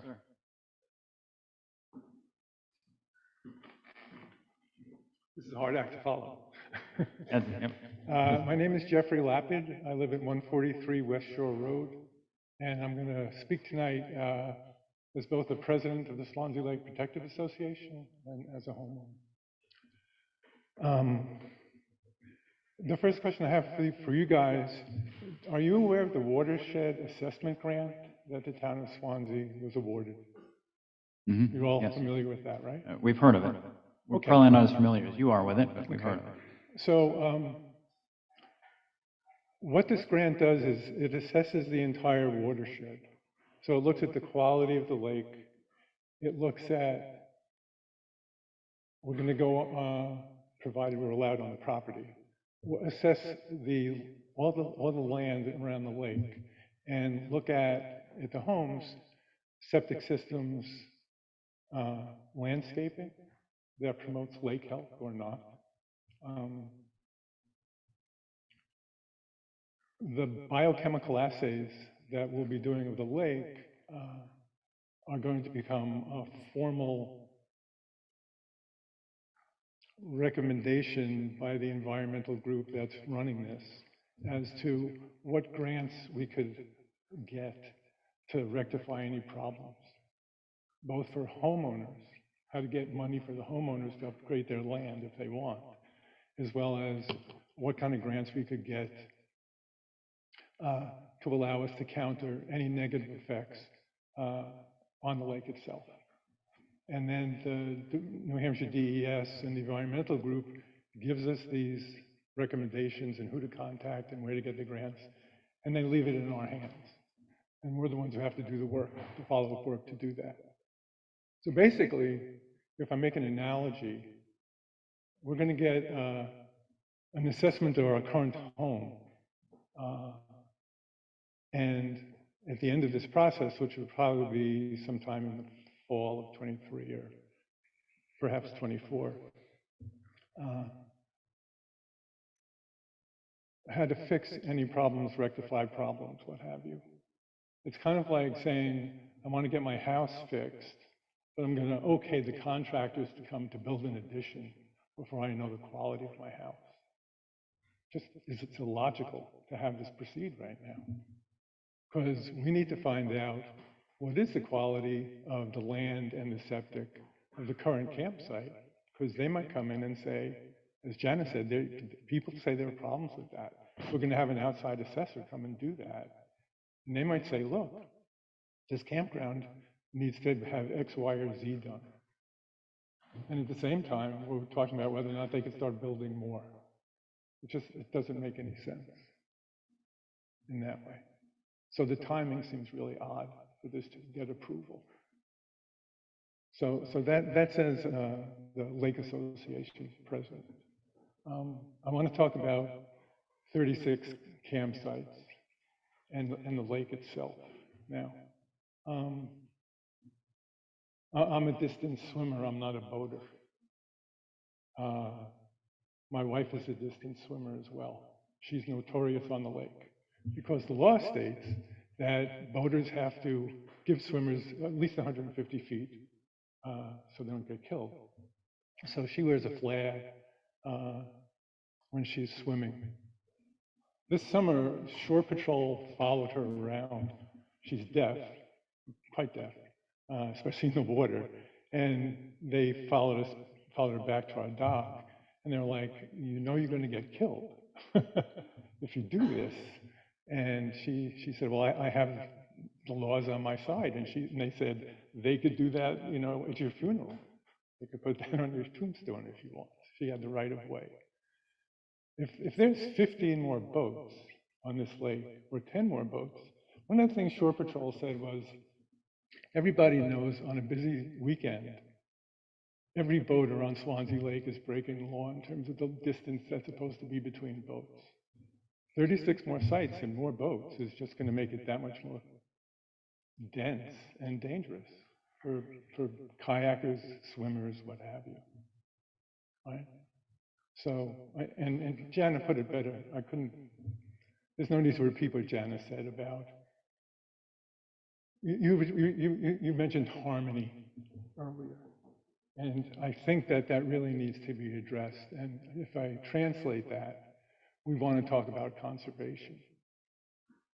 And this is a great resource. I moved here from Winchester, and if you've driven down Route 10, you've seen the signs on the Winchester saying, we're screwed in terms of what happened to our lake. We got to try and fix this. At our 3 years ago, or 2019, we had somebody from New Hampshire Lakes come and talk about the effect of invasive species on lakes. And she said, the lake sort of becomes like a big bowl of spaghetti. The gist of it is, for those living on the lake, your property values could drop by as much as 30% if this happens. So I was swimming through Forest Lake, and at some point you couldn't do it because every time you took a stroke, you'd be pulling up vines. And my worry is more boaters, more chances, more nitrogen, more phosphorus. It's going to kill the lake. And it's a resource. And so not only is Jana right about what it's going to do to her property, I'm thinking about the lake itself. And you need to really consider conservation and harmony if you're trying to have a small development come about,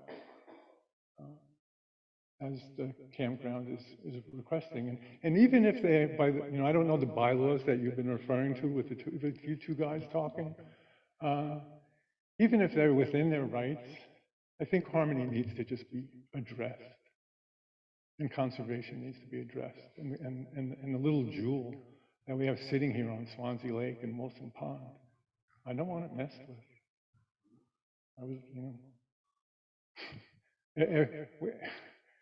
I've been living here since 2015, and every day something happens in the sky where it just takes my breath away. And I don't want to lose that. And I think that you guys should consider the importance and the value of that as well. So. Okay, thank you. Okay. Any questions from the board for that gentleman? Okay. All right. Hello, everyone. Excuse me. Hello, everyone. Bruce Bergstrom, 99 West Shore Road. Bergstrom. All right. So, yeah, I'll try to be quick. I know it's getting late. So I like to speak to health of the lake, as Janet and Jeff did, and how that ties into the master plan, because that's a priority for the town. So I went back before the meeting. I went back and looked at the 2019 minutes to see what was discussed and see what the issues were. And so in that, there's going to be a little math here. So I'll be a test later, but I got some numbers. So in that discussion in the minutes, it was asked about what we talked about with some of the new campers going over to the lake, because the activity during the day is over on the lakeside. And that's why they call it Swanzey Lake Camping Area, because people want to be on the lakeside. So the question got raised about the existing septic system on the lakeside. And the applicant said they had built a large septic system back in 99, 2000 when it got approved by the state, and that was 2,475 gallons per day. I think that's right. I think that was the testimony. So I thought, okay, seems like a lot. So I went and looked at the state approval, and the math kind of makes sense, but the math was for what was on the property at that time and today. So here's kind of how it works is, so they had 3 buildings, 3 bedrooms each. So it's nine bedrooms. The state regs are 150 gallons per day. And then they had a little shop that was 45 gallons per day. And then they had 16 RV sites on that side, on the lake side of the road. And 16 or 18. I'll put my glasses on, I'll tell you exactly. 18 RV sites, and those by regulation are 60 gallons per day. So you do all the math, and that's 2475. So that's what was there. So during the discussion in 2019, it was asked about what about all those people coming in over stressing the lakeside septic system, and they said, oh, we have plenty of capacity. Well, that's not really true, because the septic was built for what was there. It wasn't, I don't know whether it wasn't disclosed or talked about, but the state would have no way really of knowing. And there's nothing, because now it's archived, but there's nothing within the state that was ever disclosed that all those people are coming over. So if it was, what it would be is, it would be following the regulations of like a park or a rec area, which would be 5 gallons per person per day. So you start running the math on that, you say 108 sites here, so that's 216, times 5 gallons, that's 1,080, I guess, if I do my math quickly. So then, but if there's showers, you double that. So they do have a bathhouse they built on that side of the lake. So now it's 10, so it's 2016. So then you add the 36, yeah, I told you it was gonna be math here. So then there's 36, and again, this is just given very conservative, there's 2 bodies per site, 72 coming over, times 10, 720. So now you're at basically 216% of capacity right now. Well, I know, well, it's almost 200% of capacity right now. And then if you approve this, if it gets approved, you'll be at 216% capacity on a conservative basis on the lake. And then, given the problems the lake has and the charge to protect and preserve the lake, to me, that's an issue. So, second point. It was also brought up in the minutes, they talked about the amount of boats, because they do run sort of a mini marina there, because they do charge, it's a profit center. I get that. But still doesn't make it right, because you get, for the amount of land they have on the lake, they get 7 slips. But even in the meeting, they acknowledged that there were more boats than that typically during the summer. We live across the lake, we can see it, everybody can see it. There's 10 plus. So they're already out of compliance with the state regulations. And what I didn't understand was why no one said anything. I mean, why that other committee just ignored it, but they did. So now you add 36 sites, you're even further out of compliance, more boats, more pollution, more danger, so more harm to the lake. So anyways, I ran through it quickly, but any questions?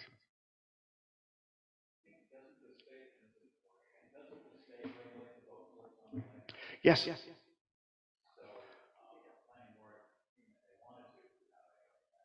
Oh, agreed.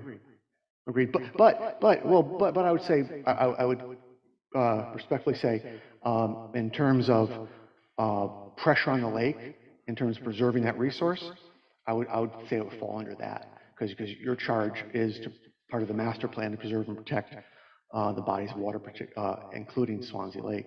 So that would sort of fall under that that charge.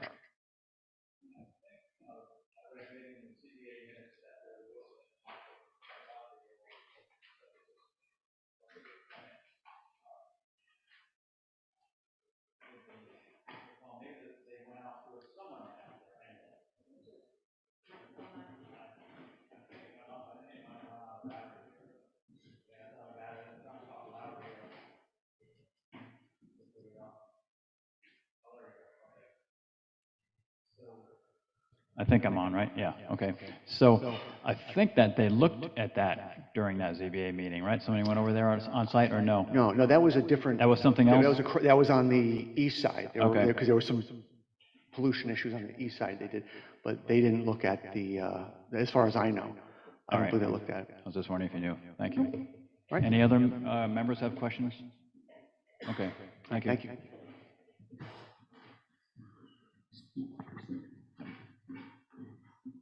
Hi, I'll keep this really quick because I know we all want to go home.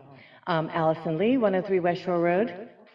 Allison Lee, 103 West Shore Road. The 2 questions I have for you is in what Jana, you did an amazing job. When she mentioned the word low-density residential, in my mind, I'm not a professional planning board person. I do not define low-density residential as 108 plus 36 commercial sites. What is your definition? Because that seems a little vague, of low-density residential in the zoning of the agricultural rural. I see what you mean there. The density actually is pertaining to housing units, is our density, and that it's a low density, just as a general term. You look in the zoning ordinance, and it tells you the exact density, how many units per acre is how it goes.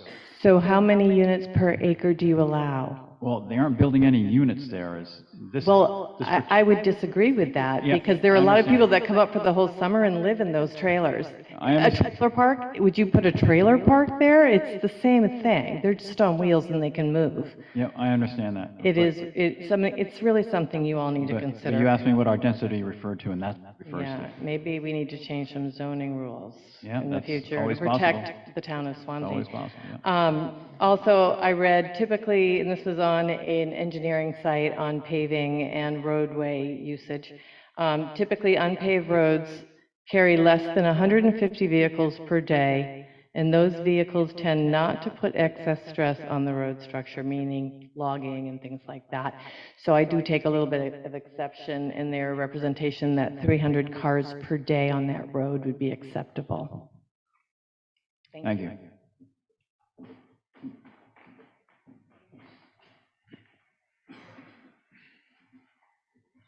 So I'm Victoria Ames. I live at 60 Honey Hill Road, and I own map 45, lot 37, which is the western side of Honey Hill. And what I have to say is super trivial compared to what Janice said, but I just would like to get it, my request in front of the planning board and the developer, that we love to have people hike on the Honey Hill trails, but we really, and it's actually part of the condition of the conservation easement of that land, that the access to those Honey Hill trails be from Route 32, the parking area on Route 32. So my request would be that the developer not, and the planning board perhaps put this as a condition of approval, that we not incorporate into this plan any kind of trail that would take campers from the campground across onto the Honey Hill trails. Thank you. Thank you.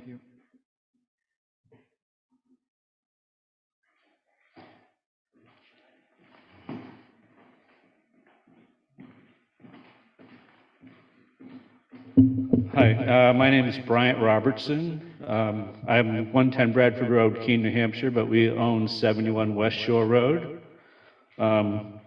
Just a couple of comments.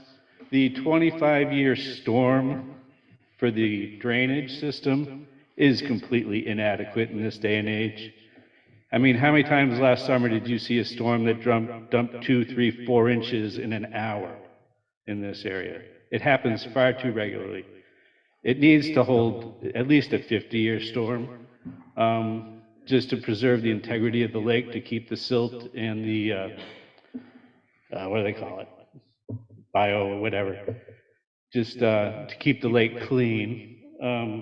I think the traffic study in 2019 is irrelevant at this point. We all know since COVID, the world has changed, and that goes for the camping industry. They've seen a dramatic increase in new campers. So, and they just attested today that their camper usage is up this coming season. So I would request that they get a new study done that accurately reflects today, not 2019. And I'd also ask why they use water usage that's done 5 years ago. 2017 was the last numbers they showed. I would ask to see something more recent. Again, I'd like to see the septic on the lakeside looked into. And what else would I have? I would not waive the slope on the road, and I would require them to have access year-round for the fire department. And I would also ask you to consider that they upgrade all of their roads inside the development, because it's going to be one commercial entity. So I think they should have to bring everything up to snuff. Thank you. Thank you.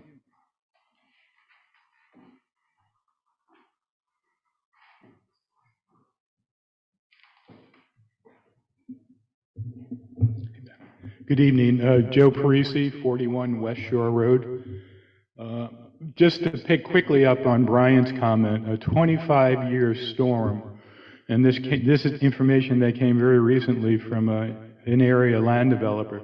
A 25-year storm is now happening every 6 years. And if you look at NOAA's data for New England in total, a 100-year storm is now happening every 30 years. So doing a stormwater management study for 25, based on 25-year data, to me, is grossly inadequate. And if this were ever to go forward, I think the developer needs to provide either 50-year data or 100-year data, especially when you look at what you're trying to protect. And that, to me, is the overriding issue here. The lake is a valuable recreational resource. The lake is a valuable economic resource and represents a large revenue base for the town. So if that lake is harmed in any way, it affects the entire town and the broader community. So this board, I think, has an obligation per the master plan and per RSA to be protecting the resources of the town. The notion that they're building a new septic system to support the 36 new lots to me is somewhat ludicrous when it's going to put a huge demand on the existing system. And at a minimum, that existing system needs to be reviewed.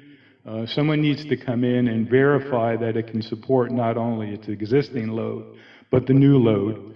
Now, I'd love to see a new system be required, but I'm not sure this board is going to go in that direction. But at minimum, it needs to be reassessed before you would ever allow this expansion.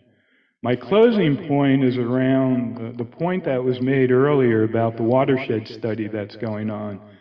There was a comment made in one of the supporting documents that has been given to this board, and I'll quote from the document. There is concern among the lake neighborhood that the expansion of the campground should not be considered until the watershed management plan is complete. Staff has discussed these concerns with Southwestern Regional Planning, and they have indicated that the plan should not factor into the planning board's decision on this application. How the hell do they know that? They haven't done the study.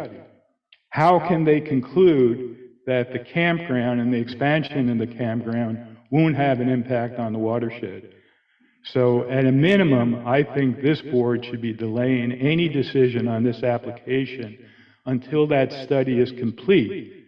Now, if I'm the applicant, gee, I don't want my project delayed. The applicant got the special exemption approved 3 years ago, and very little has happened since then.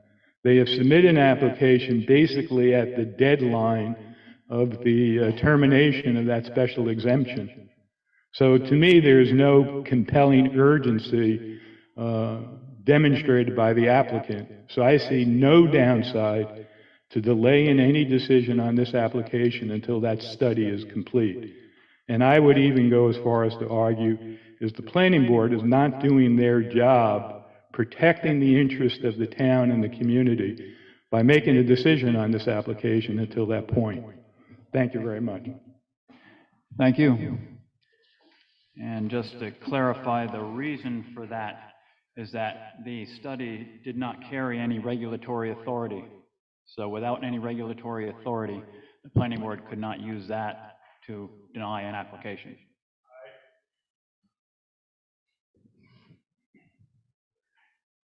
I can't fathom why a planning board would ignore data, whether it's covered by some regulatory umbrella or not. It is data that is providing information to you in your decision process. So the notion that it isn't covered by some regulatory authority is ludicrous to me. Okay, thank you. I understand that. I was just saying that's why Lisa, and I think her name is Lisa Murphy from Southwest Regional, that's why that was her determination that the planning board couldn't make a decision based on that. And anyone else come up? Okay, no. I will ask the applicant to address any of the issues he would like to address, and we may have some questions for you.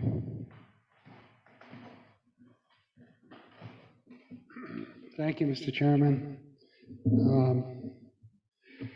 They covered a lot of ground. That is for sure.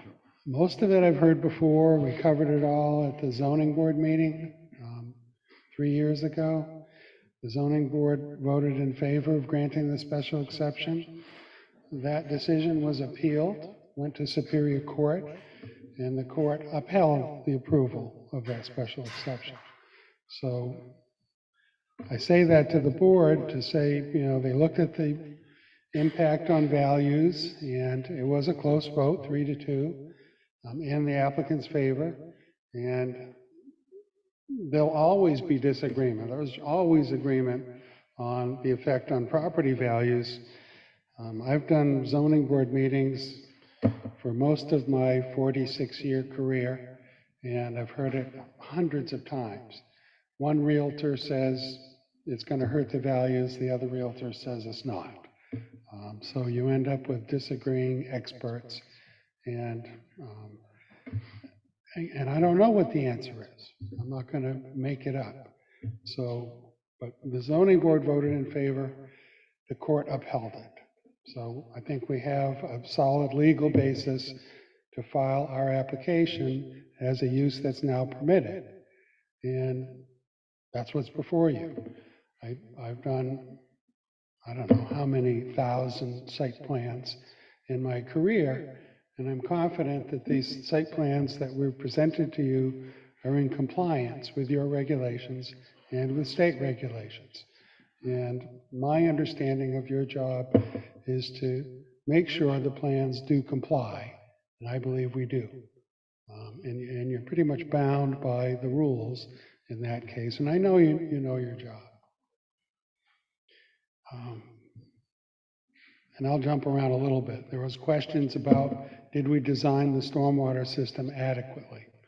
When I started my career back in the 70s, a 25-year design storm was 2 inches of rain. And today it's 4.92 inches of rain for a 25-year design storm.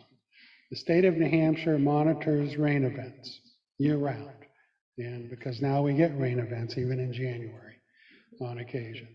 And they publish the data, they set the design guidelines, they tell us what the design standard needs to be. And the current standard in the state of New Hampshire for a 25-year design storm is to use a type 3 storm, which is a 24-hour event, 4.92 inches of rain. And that's what we use. We put it in the HydroCAD models, and it tells us the size of the stormwater ponds. So that's how that was generated. It's not an attempt to deceive anybody. It's not an attempt to undersize these systems. One thing I have done many, many times over the years is gone back and looked at our stormwater designs, and now that we're getting more and more extreme events, to see if they're holding up. And without exception, they've all held up on the projects I've worked on. And that, to me, is evidence that we're so conservative when we do these designs that factors of safety are built in. And I agree we're getting larger events more frequently than we used to, but I mean, so where does it end? Do I do a 50-year design storm? Do I do a 100-year design storm? We're very aware that Swanzey Lake is nearby. That issue was discussed at length at the zoning board.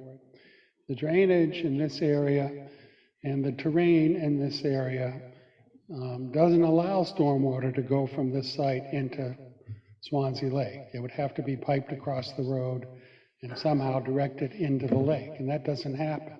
It stays on this side of the road, it travels in a southerly direction, never goes toward the lake. So that wasn't a major concern in trying to prevent something from happening that doesn't happen.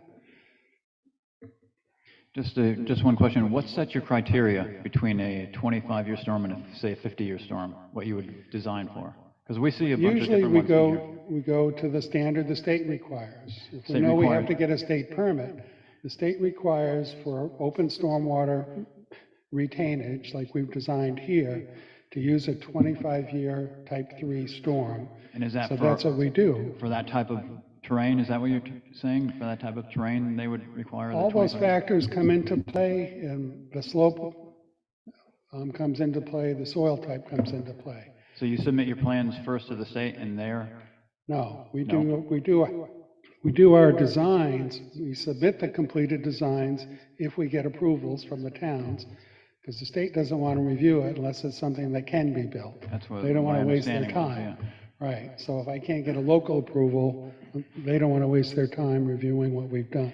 So if the 25-year storm wasn't good enough for the state, they'd reject it once it gets up there? That's correct. Okay, thank you. Yeah. So these do go to the state because our septic system and drainage plans get submitted to New Hampshire, state of New Hampshire, assuming we get our local approvals, and they review it for compliance with the regulations.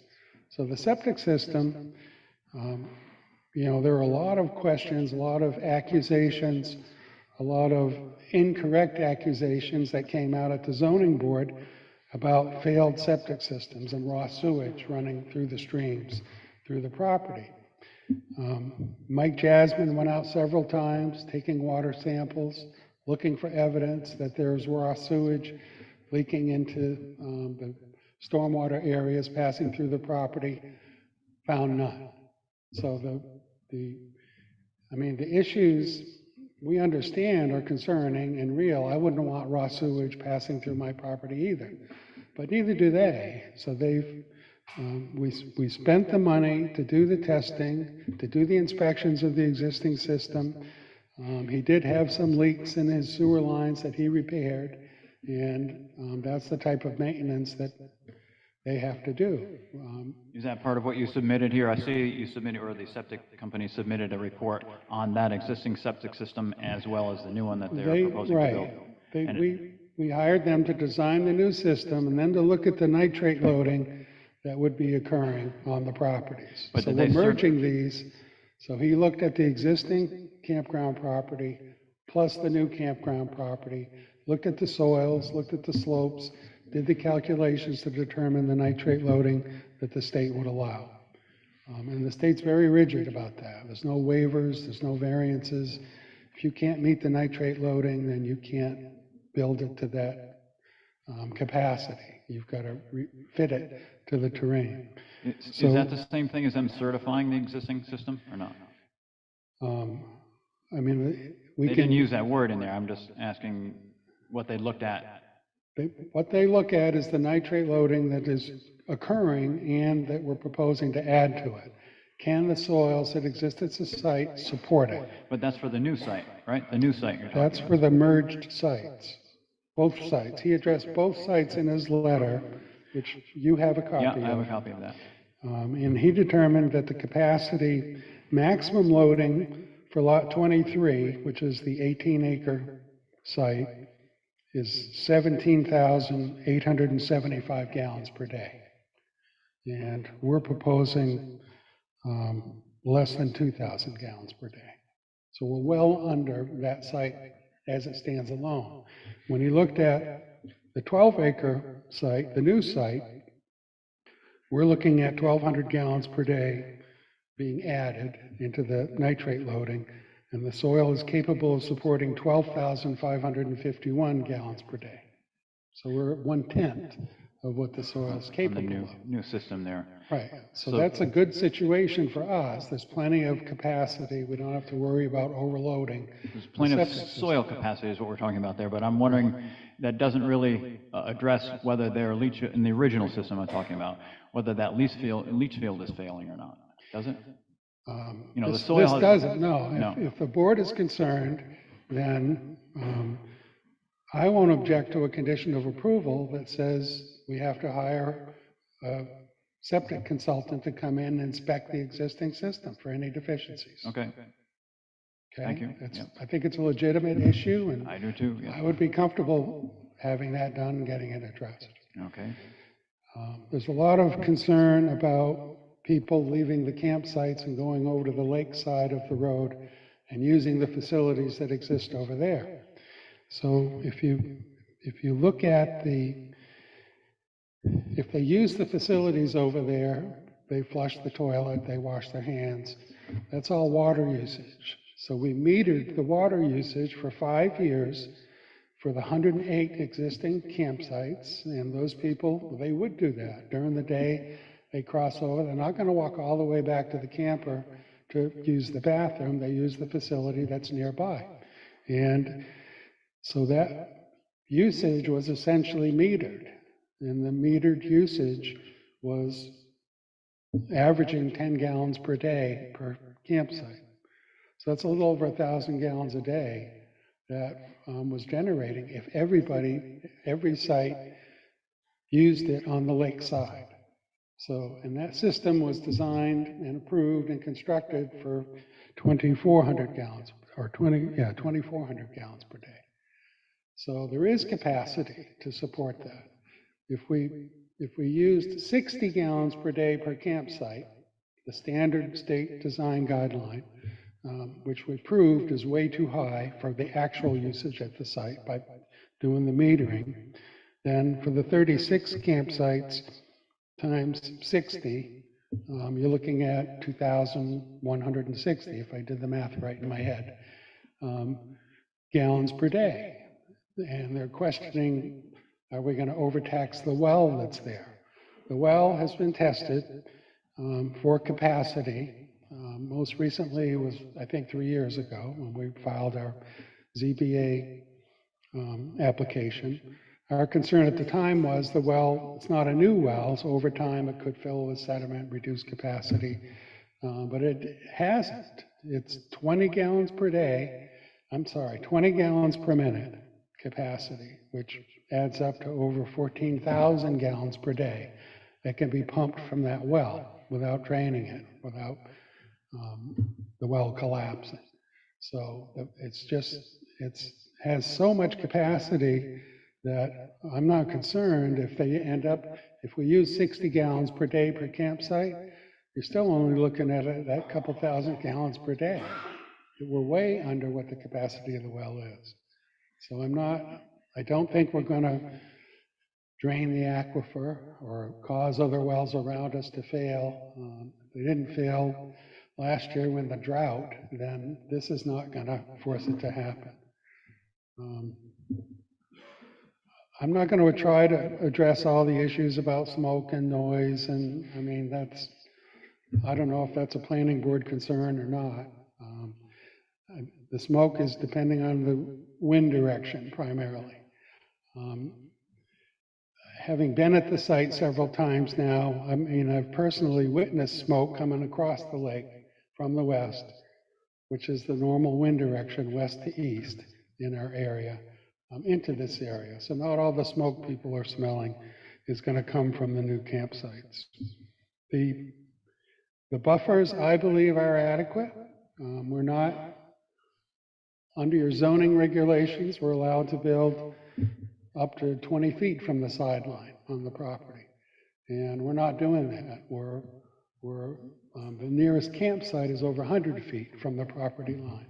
And we're leaving all that area undisturbed. We're not cutting trees, we're not thinning it out, and we don't have any reason to do that. The maintenance building itself acts as a barrier, as a fence. That's why we have no openings on the north wall of that building. This is a solid wall.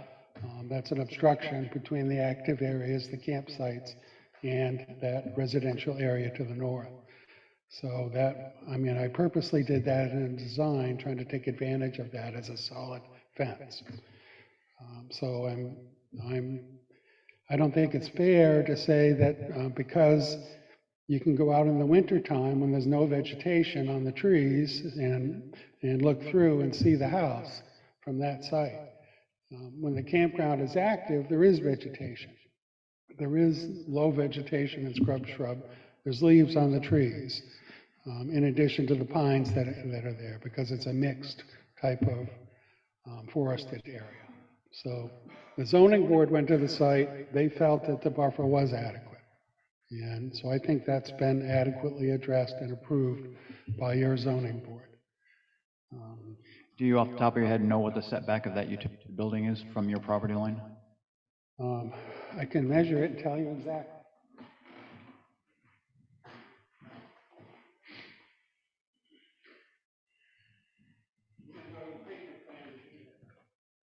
Be my guess. This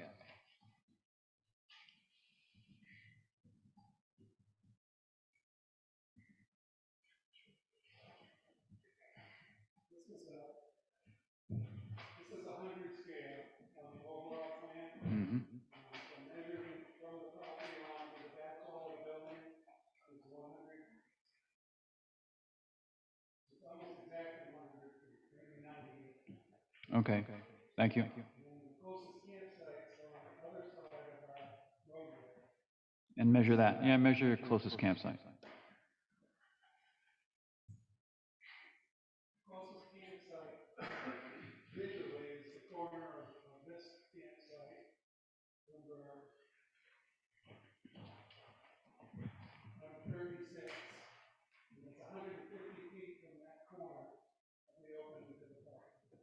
Thank you.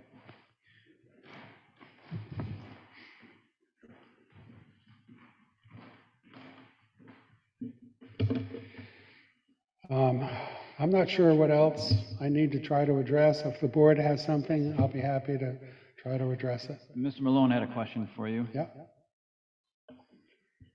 There's been a lot of talk about 25-year, 50-year floodplain.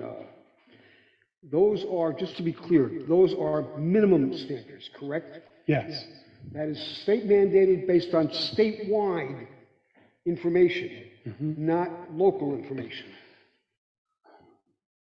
I mean, if I can correct that, the state does monitor rain events because it's different in the southeast part of the state and the southwest part of the state, and it's different up north. Rain events up north are lesser events than they are in the south, so our numbers here are higher than the design storms in northern Maine. Okay, so a 25-year storm here is different than a 25-year storm up north. Yes.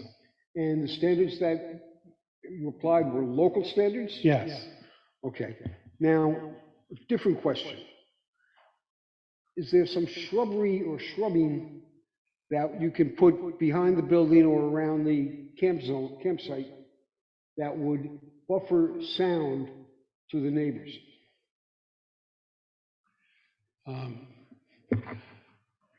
I guess I'm not sure how to do that.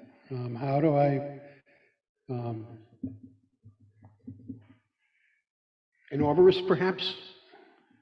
Well, I worked a lot with arborists, with landscape architects. It's a difficult task to. It won't eliminate it completely, that Right. I understand. Yes, you But can't. it might soften the impact. Arborvitae is a good type of vegetation for screening visually and for buffering sound, if you can put it close enough to the source of the sound. It wouldn't do any good to plant arborvitae along the property line and expect that to provide any buffering sound-wise from activities that are 100 feet away to the south.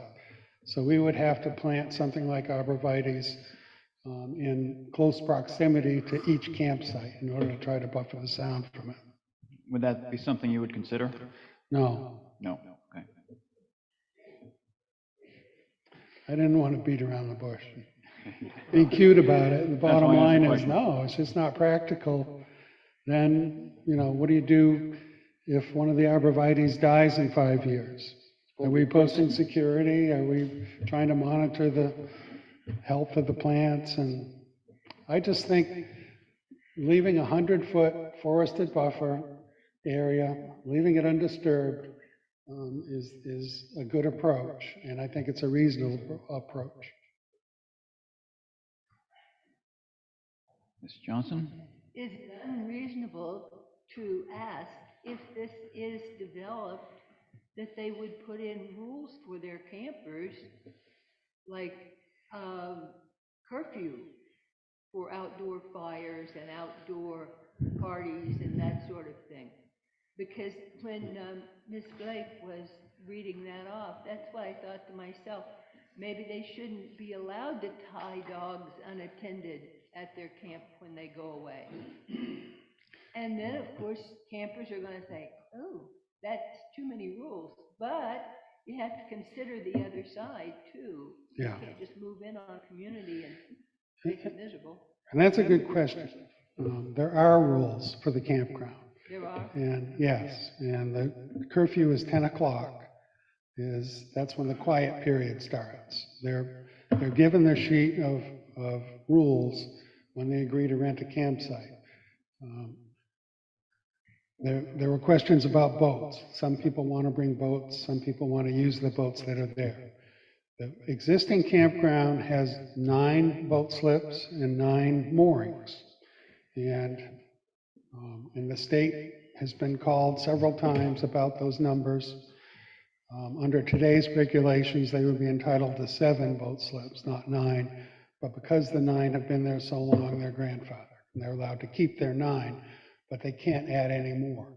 They're not proposing to add any more. They're not proposing to add any more moorings. So they have enough. They have kayaks and canoes that are available for campers to use or to rent. And some of the boats that are there at their boat slips aren't from campers. They're from other Swanzey residents. And I don't need to name names, but a previous fire chief used to keep his boat there. And so that's something I don't think is going to change because they're not allowed to add to it. There is a public boat launch nearby. They have no control over that. If somebody brings a boat and goes to the public boat launch and launches their boat, they're allowed to do that. And we can't prohibit them from doing that. That's their right. And it's a public boat launch for a reason, to allow public access. So unless you're cutting that off, I don't see how you're going to eliminate a lot of the boating that occurs on the lake. But we're not adding to it, we feel, because we're not allowing them to moor a boat. If somebody brings a boat, they don't have room for them to store it in the campsite. So they discourage it. They can't prevent them from bringing it and storing it somewhere else, going during the day and launching it at the boat launch and then bringing it out of the water at night. They can do that. Anybody can do that.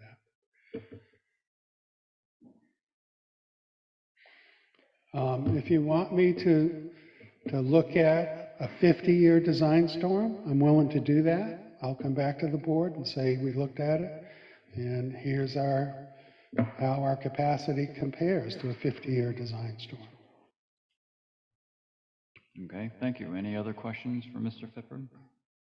Well, I would just say that my largest concern of this project has been from the get-go a conservation-based concern. Because like someone has said, this is a Swanzey resource and it'll take just so much, and I'm concerned to put that much more on it. This picture too, talking about the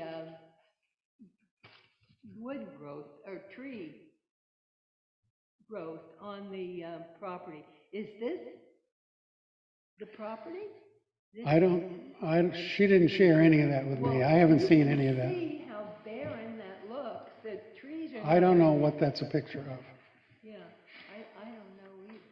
But it measures the distance. It's Google Images, it's actually a Google image. And if you'd like me, once she's done, I will explain more. Yeah, I'd like to know why it's so bare there. That's my property. Oh, this is your lot? Correct. Okay, that's not where the campers are gonna be. No, It's gonna be just inside of it. Yeah. Well, let him finish. All the green's going away. All the green's going away. Well, that makes a difference. I thought that's where the campground was gonna be.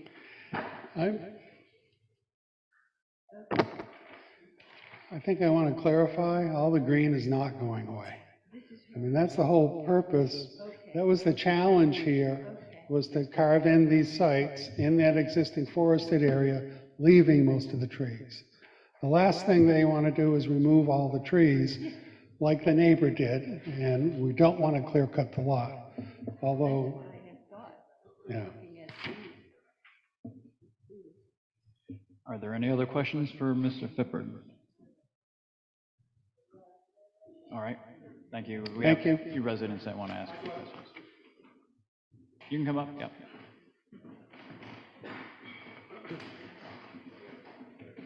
My name is Bud Windsor. I live at 28 West Shore Road. One thing Mr. Fippard said was, I take exception to, is that all the runoff from that property would stay on that property. But I believe there's a culvert that runs right underneath West Shore Road, and East Shore Road, and that water heads right to the lake, and it's usually active most of the year. So I don't know how you can say that the runoff doesn't go across the road and stays on that property. From what I remember, it doesn't. So. Would you like to address that, Mr. Fippard?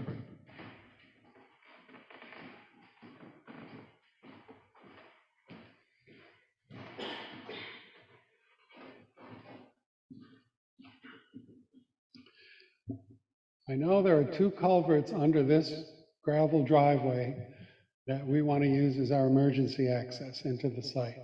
And it drains from this property, which is owned by Swanzey Lake Campground, under the road into this property. So, No, it goes across. There's one that goes under East Swanzey. Mr. Fipper, would you just put up the drainage plan? Because, yeah, what we're looking at is drainage from the site that is affected by this expansion. You're not disturbing any of the other sites around you, but the site that the expansion is going to be at is where you're addressing your drainage, correct? Yes. And you're containing your drainage to that site. Yes. Would you just point that out, please? We're creating 2 areas to collect stormwater. We're directing it surface flow to swales into these areas, another area here, and these have been sized for the 25-year design storm. Thank you. Any questions from the board? It's pretty much evident that the water from the site is designed to go into those 2 areas that he just pointed out, and the rest of the area is not going to be disturbed. Okay, so there was, I think there's someone else who had a question. Bruce Bergstrom again, 99 West Shore. I am pleased that the applicant admitted that they are putting more water into the septic than was designed. Because there is, he said, maybe 1,000 gallons a day. Or no, you talked about the people coming over using the bathrooms. So the septic was designed, been a state approval for what was on the property. There was no disclosure to the state of the across the road and those folks coming over. So he did acknowledge that those people are coming over and using another 1,000 gallons of water into the septic system. So that was an acknowledgement that they are using it beyond its intended purpose and intended load. And then another thing was, I could acknowledge that they are kind of running a marina there, because if you have people that aren't even campers that are renting spaces there, then it just puts a lot of stress on the lake. So having a de facto marina. Okay. Yep. And he also agreed that if the planning board so desired, they would have that septic system, the original septic system certified. Again. But I wanted to make sure I understood that, because there is a septic system, the new septic system, but then for the 108 sites, is there another septic system for that? No, go ahead. Yes, sir. Because then, so would there really be 3? The new one, the 108 sites, and that one? I'm just curious. There are 2 existing systems.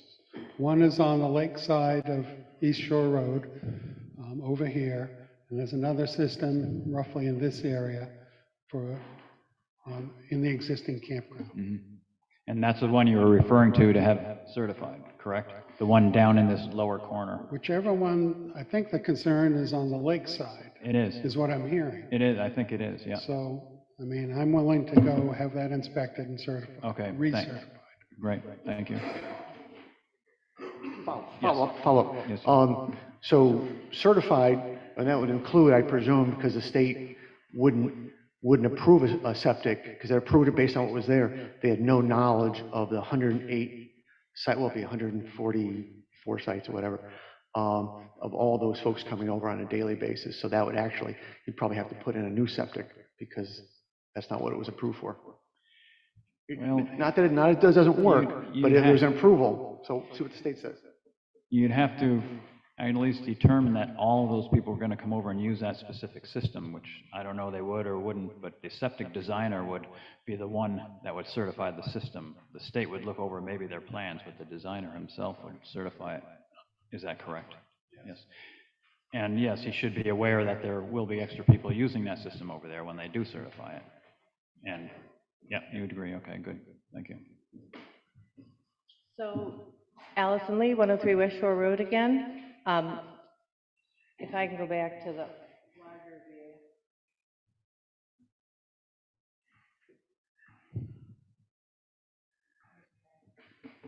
From what was described by Jana, it seems like her property is referred to as an upland property, correct? It's up on a hill slope. It looks it, yes. Right. So the assumption is that there's probably been, over time, drainage, natural surface waters draining from her property down to this other spot. You might want to assume that because there was no development, so that land was perking, right? It was absorbing that land. In your study, because I experienced this, I have firsthand experience with this, people don't anticipate all the time what the impact is going to be. So now that I know you're saying you're not going to cut down all the trees, and I'm glad to hear that, because trees are what gives us our air and animals and everything else.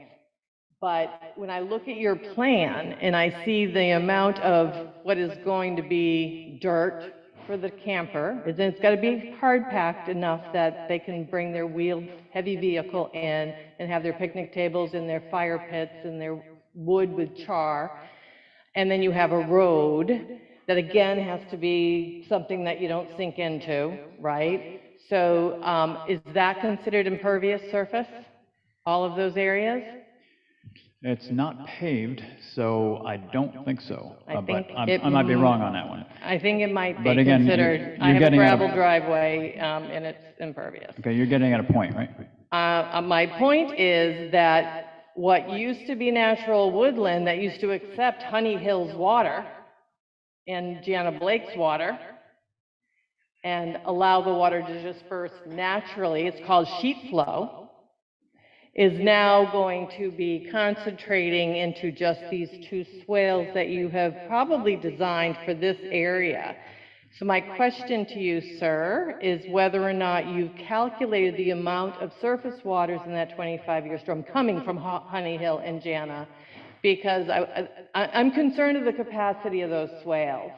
Because in 2021, the state, this isn't you, I understand it's not you, but the state is grossly underestimating what a 25-year storm is. And they need to update those numbers. That's not our concern, that's the state's concern, but if anyone from the state is out there listening, you need to look at that.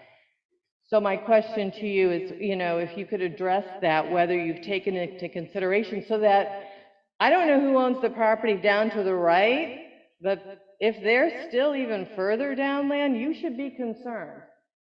Well, he already stated that he'd do 50-year flood. He would do a 50-year flood. But again, it concerns me that we've now lost all of the absorption field for the sheet flow of all of the upland property. We're talking Jana's property, we're talking Honey Hill.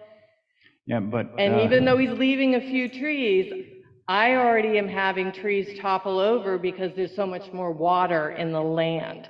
And what happens when your land is saturated, your tree roots can't hang on and they fall over. Okay, but under site plan regulations, it only has to do with the water on the property that's being developed.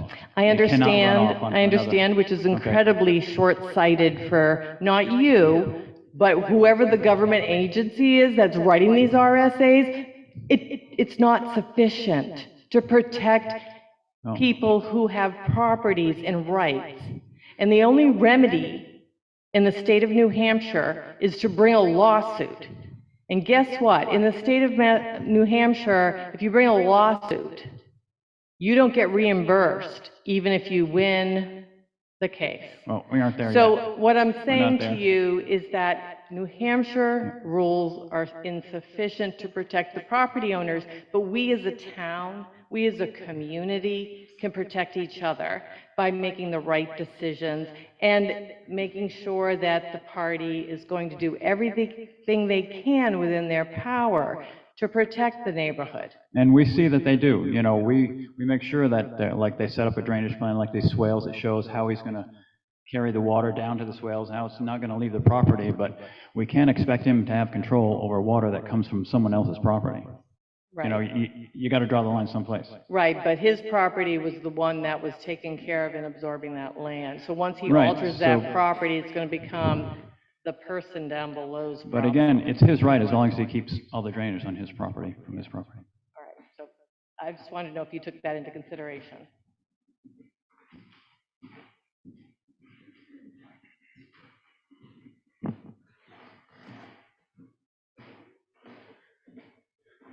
The short answer is yes.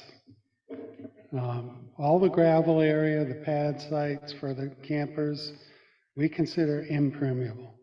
We treat it the same as asphalt, even though it's gravel. And I'm just going to give you a quick lesson on the basics of drainage design. So we look at a site, we look at the topography.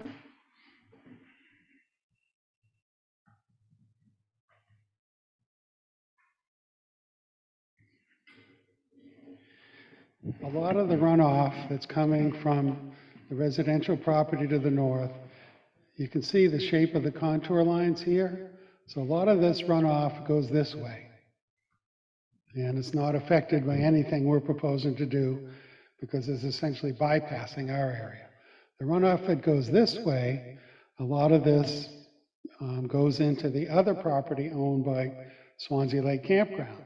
So there's only a small portion of this that comes into play with our changes on the property. So when we look at that, we look at the soil type, we look at the terrain, we look at the vegetation. A treed lot, even on a 10% slope like much of this, we use runoff coefficients. And the runoff coefficient, the higher the runoff coefficient, the more runoff. So pavement, for example, we use 95 for a runoff coefficient. Because even on pavement, you don't get 100% runoff. There's cracks, there's divots, there's potholes.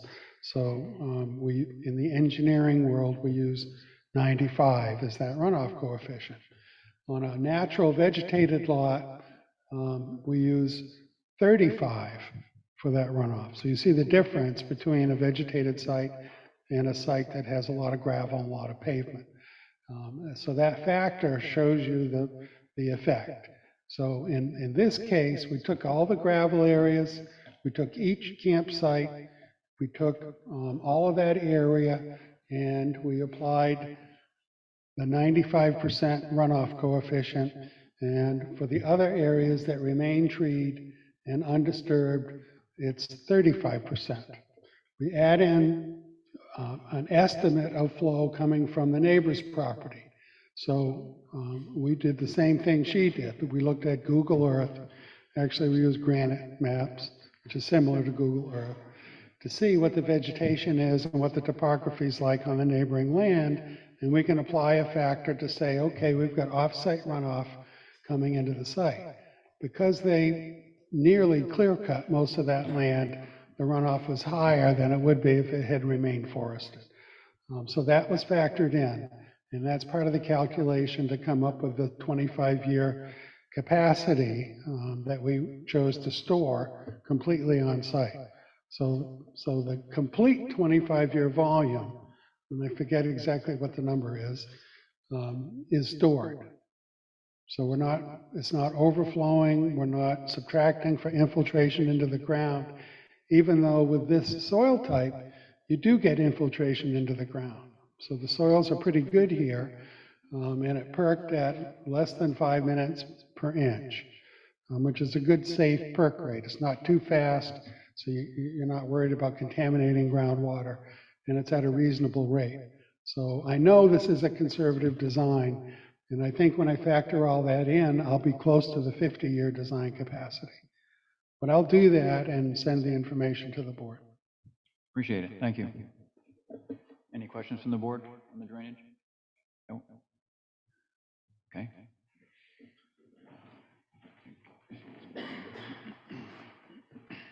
Hi, Sherry Domina, 227 Swanzey Lake Road, and I'm also Chair of the Conservation Commission. And I know you've heard the Conservation Commission's concerns about the additional fires, potential dog waste, bathrooms and septic capacity, as well as additional boats on the lake. I just wanted to mention a couple of things that hadn't been brought up yet. One is that we both know that dog waste and human waste are big factors in pollution. I personally live just down Perry Brook. We use the water that comes out of the lake to irrigate our cornfield. We also all know that when you have kids, especially, and you go to the lake, a lot of times you don't use the restroom. You pee directly in the lake, or worse, if you're a kid. And I know if I did a show of hands around the room, how many people have peed in Swanzey Lake? I think most of us are guilty, at least once or twice. If you've got, 100 and so additional kids coming from a campground, you're going to have a number of kids peeing in the lake every day. It's not sterile. It does contribute to pollution.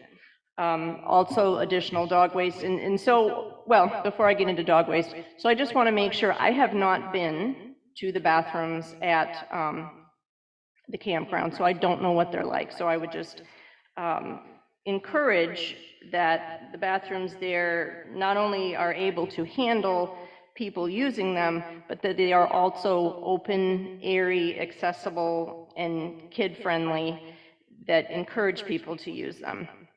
I lived for 25 years at a public facility in Maine on a lake, and part of my job was cleaning the bathrooms, and so I know how that goes. We had pretty creepy, scary bathrooms full of spiders, and not an awful lot of people used them, which meant they were using the lake instead. Also, for dog waste, I would just ask that we make sure that they have rules and regulations at the campground about that, how it's disposed of, and have places where people can dispose of it, and have doggy waste bags and things like that that make that easier. Thank you. Thank you.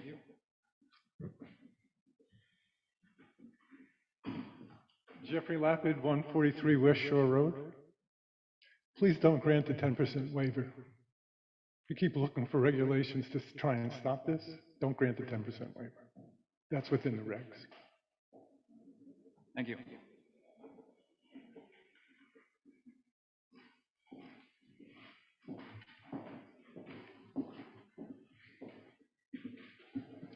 Jana Blake, 111 East Shore Road.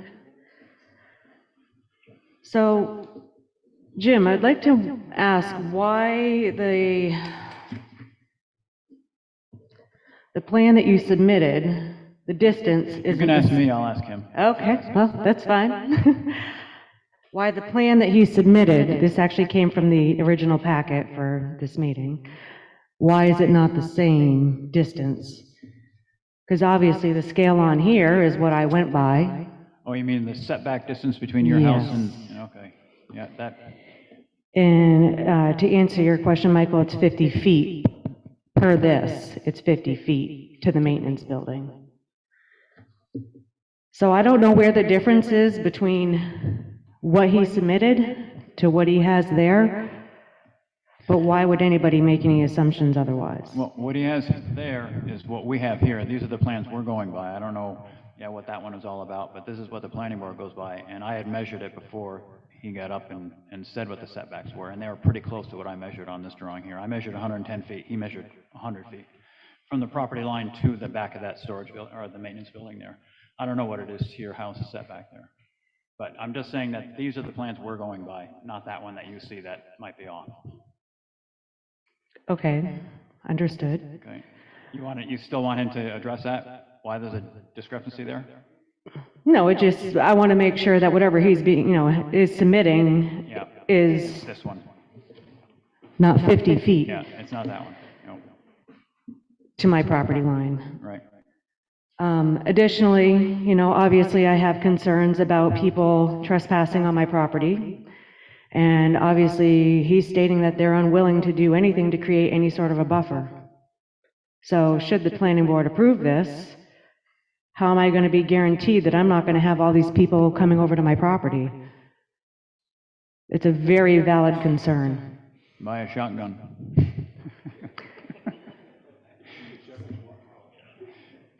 I did take Hunter's safety.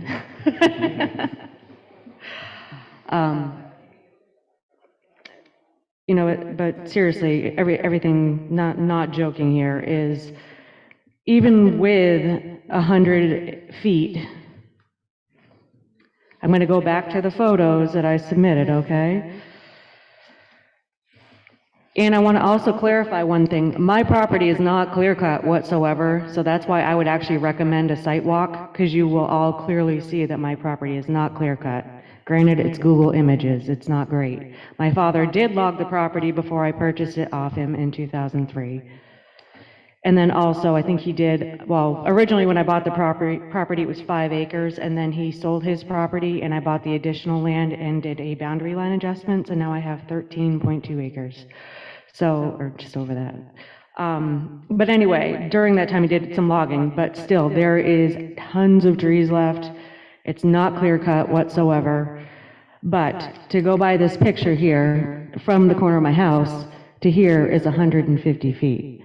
So if he's talking from the property line, it's 100 feet, we're still pretty darn close to my home. So is that tree line your property line, or is it not? Yes. That's where your property line ends, right about where it was logged off then? And that's why I would suggest a site walk, so that to get a full-scale representation instead of just a picture that it's hard to tell. The reason I ask you that is because still the way the site is drawn here, you can measure on the site to see the distance between that building and that property line, and it is 100 feet. So if your property line ends where the trees begin, it's 100 feet of trees from there. Well, there's a little bit in there. I just can't tell you exactly where it is, but okay. Yeah. All right. Thank you. Any questions from the board? Nobody? Okay. I guess no questions. Thank you. Just a second, Mr. Fipper, something to say. Thank you. I just wanted to mention they do have rules. They do have rules regarding pets, and they require them to clean up after their pets. If you own a dog, I bet you know what this is. These are poop bags, little plastic bags. They sell these at the store, at the campground, and they require the individual renters at the campground to clean up after their pets. Thank you. I can cross that question off my list then. Okay.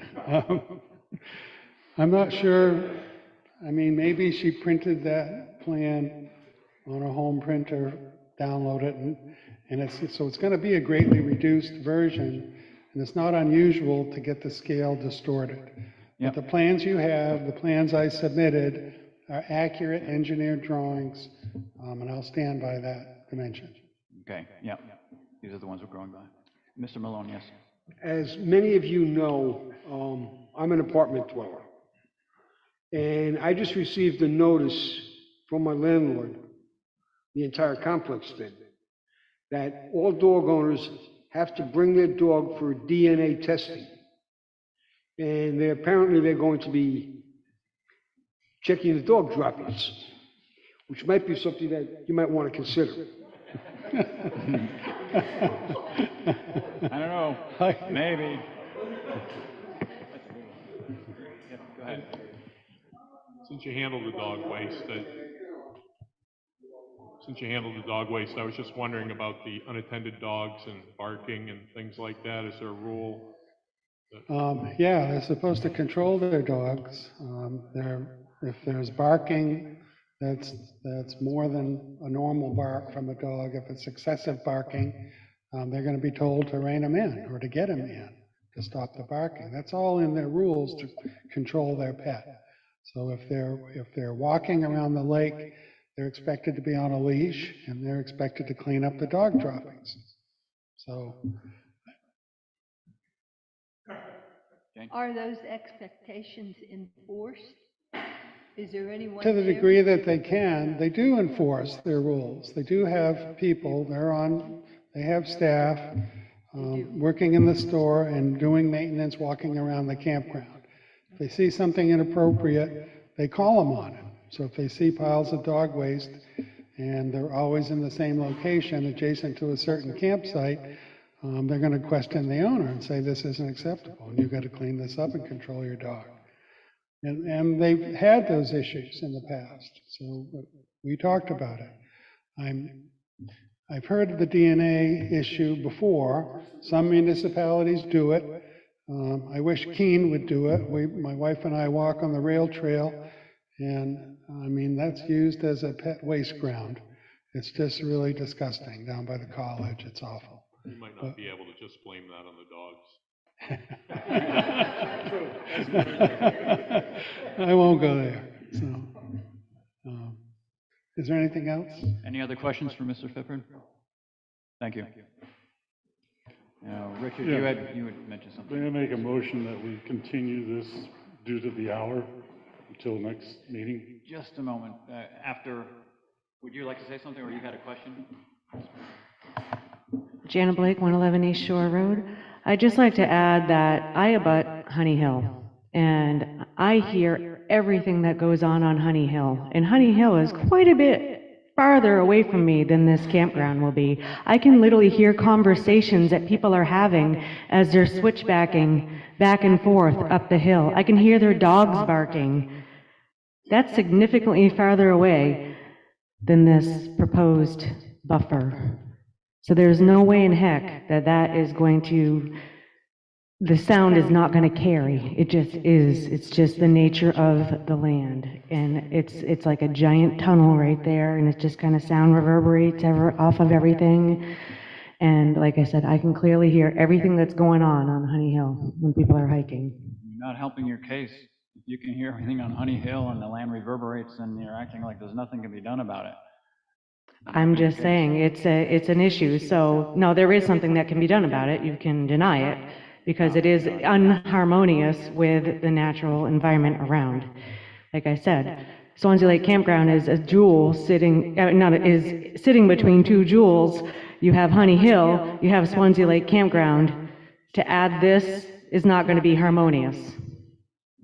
Thank you. Thank you. Did you ask a question?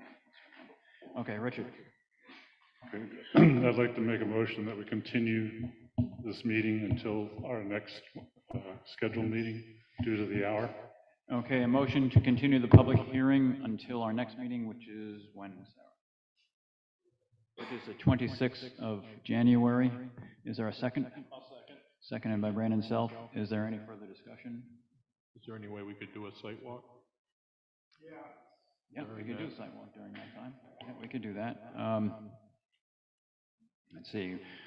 We can still vote on the motion and discuss the site walk as well. Right, okay, so we have a motion on the floor to continue this public hearing and all the rest of the agenda items on our agenda until next meeting, which is, again, I just forgot the date, January 26th, thank you. And there's a second by Brandon Self. Is there any further discussion? All those in favor indicate by saying aye. All those opposed? Okay, the motion passes.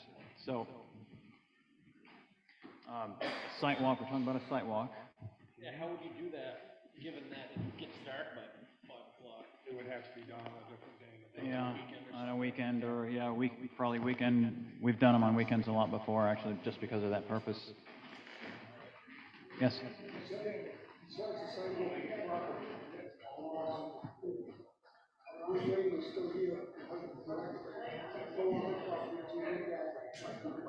Oh, wait a minute, folks. Everybody leaving?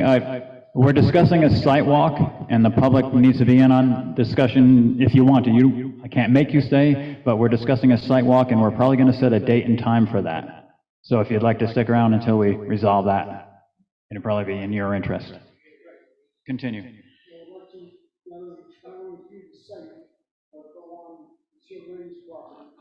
Yep. Well, that can be a part of the site walk. It's, what, 150 feet away from the nearest campsite there, so it's not that far. We could do that. So what works for everyone? If we want to do it before our next meeting, which would be advisable, does this weekend, or can it be this weekend then? No, not this weekend. Saturday can't. So Saturday the 21st is... I think that'll be all right. All right, Saturday the 21st. Okay, so what time? At 1 o'clock or 2 o'clock? 1 o'clock? Can I weigh in on this? Yes, you can. Since it includes me, and I would definitely like to be there. I am a DJ as well, and I actually do have an obligation on the 21st in the afternoon, evening, so I would prefer morning if possible. Can all the board members make it at 10 o'clock in the morning? You're working, right? Everybody else, though? Well, That would just be probably cumbersome, I would think. well,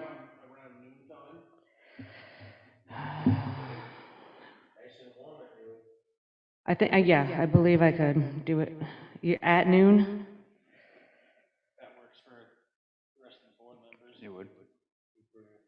It looks Okay. like it works for everyone. So would that work for you then? Yes, we'll do noon. The 21st Be close, but I'll do it. at noon? Yep. And okay, and where are we going to meet? That's a good question. Are you going to be up for that? You can make that. I forgot to ask you, I'm sorry. So, where would be a good place to meet on the site so you could just show us around? Right at the East Shore Road or something at the entrance, or?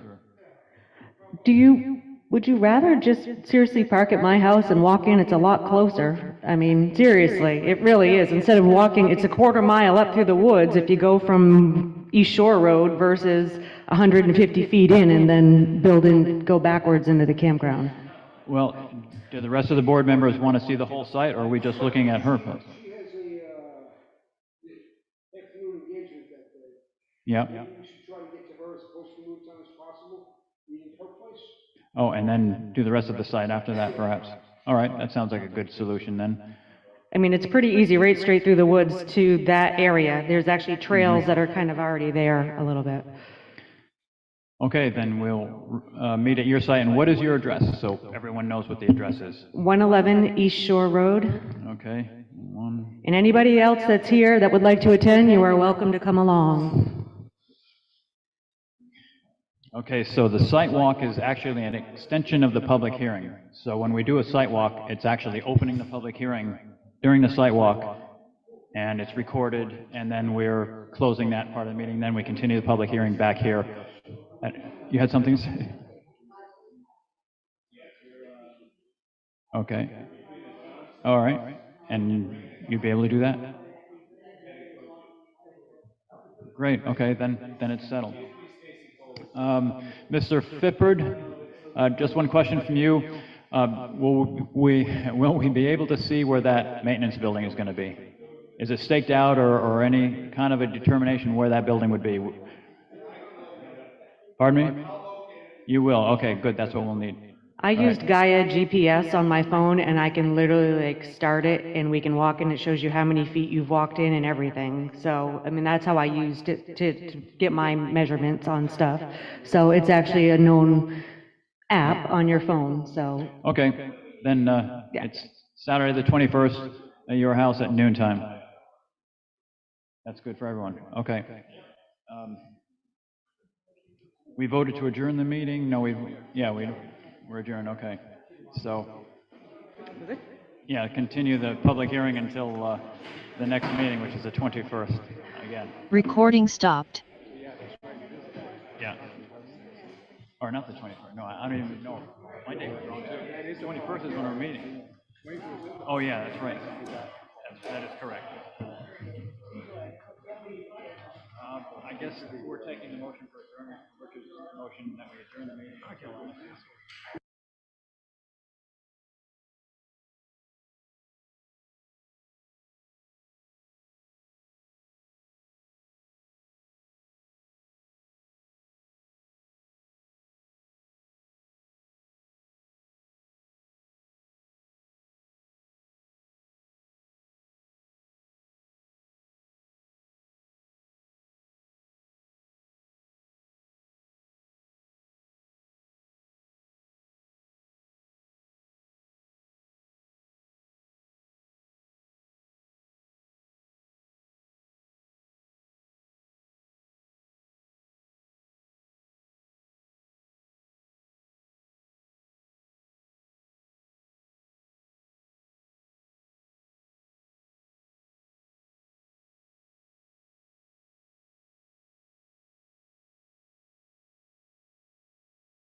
you.